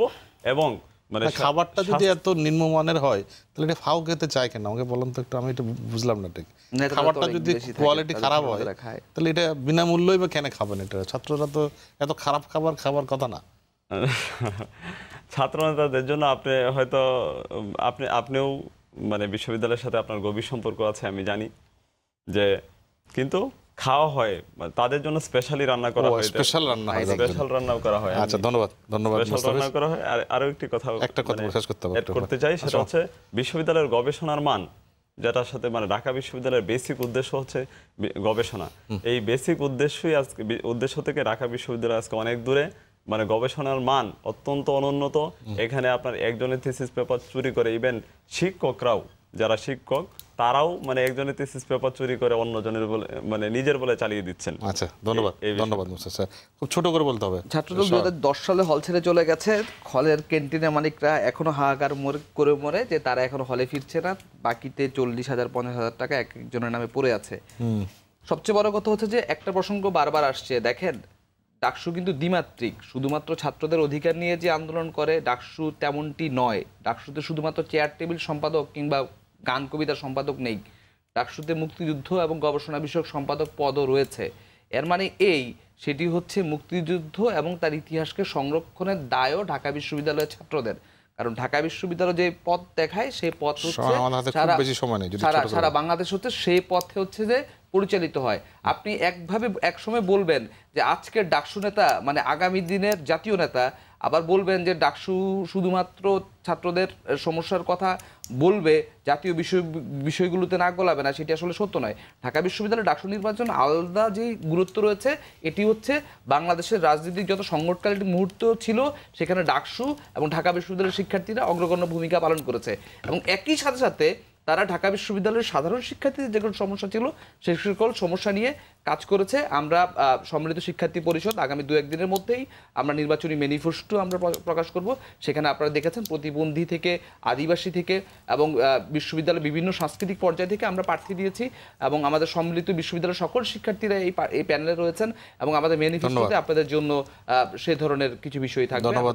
আমি সুনির্দিষ্টভাবে ফারুক আপনার কাছে জানতে চাই যে ইস্যুগুলো উঠে আসছে, শিক্ষার মান, গবেষণার মান, এই বিষয়গুলো নিয়ে যদি প্রতিবন্ধী এই বিষয়গুলো নিয়ে আপনাদের কি চিন্তা ভাবনা? হাতে সময় আমার একেবারেই কম। এখানে আমি একটু বলতে চাই, আসলে দেখেন যে সবাই কিন্তু দলীয় রাজনীতির যে কাদা ছোড়াছুড়ি এগুলো নিয়ে কিন্তু ঢাকা বিশ্ববিদ্যালয়ে ব্যস্ত। আমরা এর বাইরে মানে ছাত্রদের প্রকৃতভাবে একটি প্যানেল হয়ে আমরা কিন্তু নির্বাচনে অংশগ্রহণ করছি। তো আমরা যদি নির্বাচিত হই বা সাধারণ শিক্ষার্থীরা আমাদেরকে যদি পছন্দ করে নির্বাচিত করে, তাহলে আমাদের প্রথম যে ক্রাইটেরিয়া সেটা হচ্ছে দলীয় রাজনীতির বাইরে, লেজুর ভিত্তিক রাজনীতির বাইরে ঢাকা বিশ্ববিদ্যালয়কে একটি স্বপ্নের বিশ্ববিদ্যালয় হিসেবে গড়ে তোলা। 2 নম্বর যে আমাদের মানে প্রাধান্য যে বিষয়টা পাবে সেটা হচ্ছে আবাসন সংকট। এই আবাসন সংকটকে কাটিয়ে কীভাবে ঢাকা বিশ্ববিদ্যালয়ের শিক্ষার্থীদের জন্য একটি আবাসিক বিশ্ববিদ্যালয় হিসেবে গড়ে তোলা যায় সেটা প্রশাসনকে আমরা চাপ দেওয়া এবং সেটা বাস্তবায়ন করা। 3 নম্বর যে বিষয়টা সেটা হচ্ছে লাইব্রেরির প্রশস্ততা। আমরা চাই যে কেন্দ্রীয় লাইব্রেরির একটা কমপ্লেক্স তৈরি করা, যাতে প্রত্যেকটি শিক্ষার্থী ঢাকা বিশ্ববিদ্যালয়ের কেন্দ্রীয় গ্রন্থাগারে গিয়ে তাদের যে গবেষণা, তাদের যে একাডেমিক পড়াশোনা এগুলো তো প্রশাসন করবে, বাট আমরা আমাদের দাবিগুলো ডাকসুর মাধ্যমে প্রশাসনকে চাপ দিয়ে এটা বাস্তবায়ন করব। আরেকটা বিষয় এখানে দেখেন যে ঢাকা বিশ্ববিদ্যালয়ে কিন্তু মানে গবেষণার যে কার্যক্রম এটা খুবই নগণ্য। এটা আসলে অত্যন্ত দুঃখ এবং বেদনার বিষয়। যেখানে ঢাকা বিশ্ববিদ্যালয় হওয়া দরকার ছিল মানে গবেষণাধর্মী একটা বিশ্ববিদ্যালয়, কিন্তু সেখানে গবেষণার পরিমাণ অত্যন্ত কম এবং বাজেটের স্টুডেন্টরা থাকে কি করে গবেষণা, সেটা তো আবাসন সংকট আমি অলরেডি বলেই দিলাম। আর এখানে বাজেটের একটা বিষয় রয়েছে। আপনি জানেন শিক্ষা খাতে যে বাজেট রয়, বাজেট দেওয়া হয়, সেই বাজেটের অনলি 1% হচ্ছে আপনার গবেষণা খাতে। এটা অত্যন্ত কষ্টের, কারণ গবেষণা খাতে আমরা চাই যে বাজেট, সেই বাজেটের যাতে 50% না হোক, তাদের 20 থেকে 25% গবেষণা খাতে দেওয়া হয়। আমরা আশা করব যে হয়তো আগামীতে যখন নির্বাচন হবে আপনাদের সাথে আরো কথা হবে আমাদের, আমরা আর বিস্তারিত বলতে পারবো না, আমরা আসলে সময় একেবারেই শেষ। আমরা আপনাদেরকে আবারও নির্বাচন হওয়ার মধ্যে কোনো সময় আছে, তখন আপনারা যারা বিপি, জিএস, জিএস প্রার্থী আছেন, বিভিন্ন পদে যারা নির্বাচন করছেন, তাদেরকে আমরা আবারও আনবো এবং আপনাদের কাছে আরও শুনবো, যাতে আমরা সত্যিকার অর্থে একটু ডাকসু নির্বাচন চাই, যেটার মধ্য দিয়ে ছাত্রদের বিষয়গুলো তুলে আসার জন্য একটা পরিবেশ তৈরি হবে। দর্শক, আজ এই পর্যন্তই। আগামী আবারও দেখা হবে। সবাই ভালো থাকুন, সুস্থ থাকুন এবং আর টিভির সঙ্গেই থাকুন।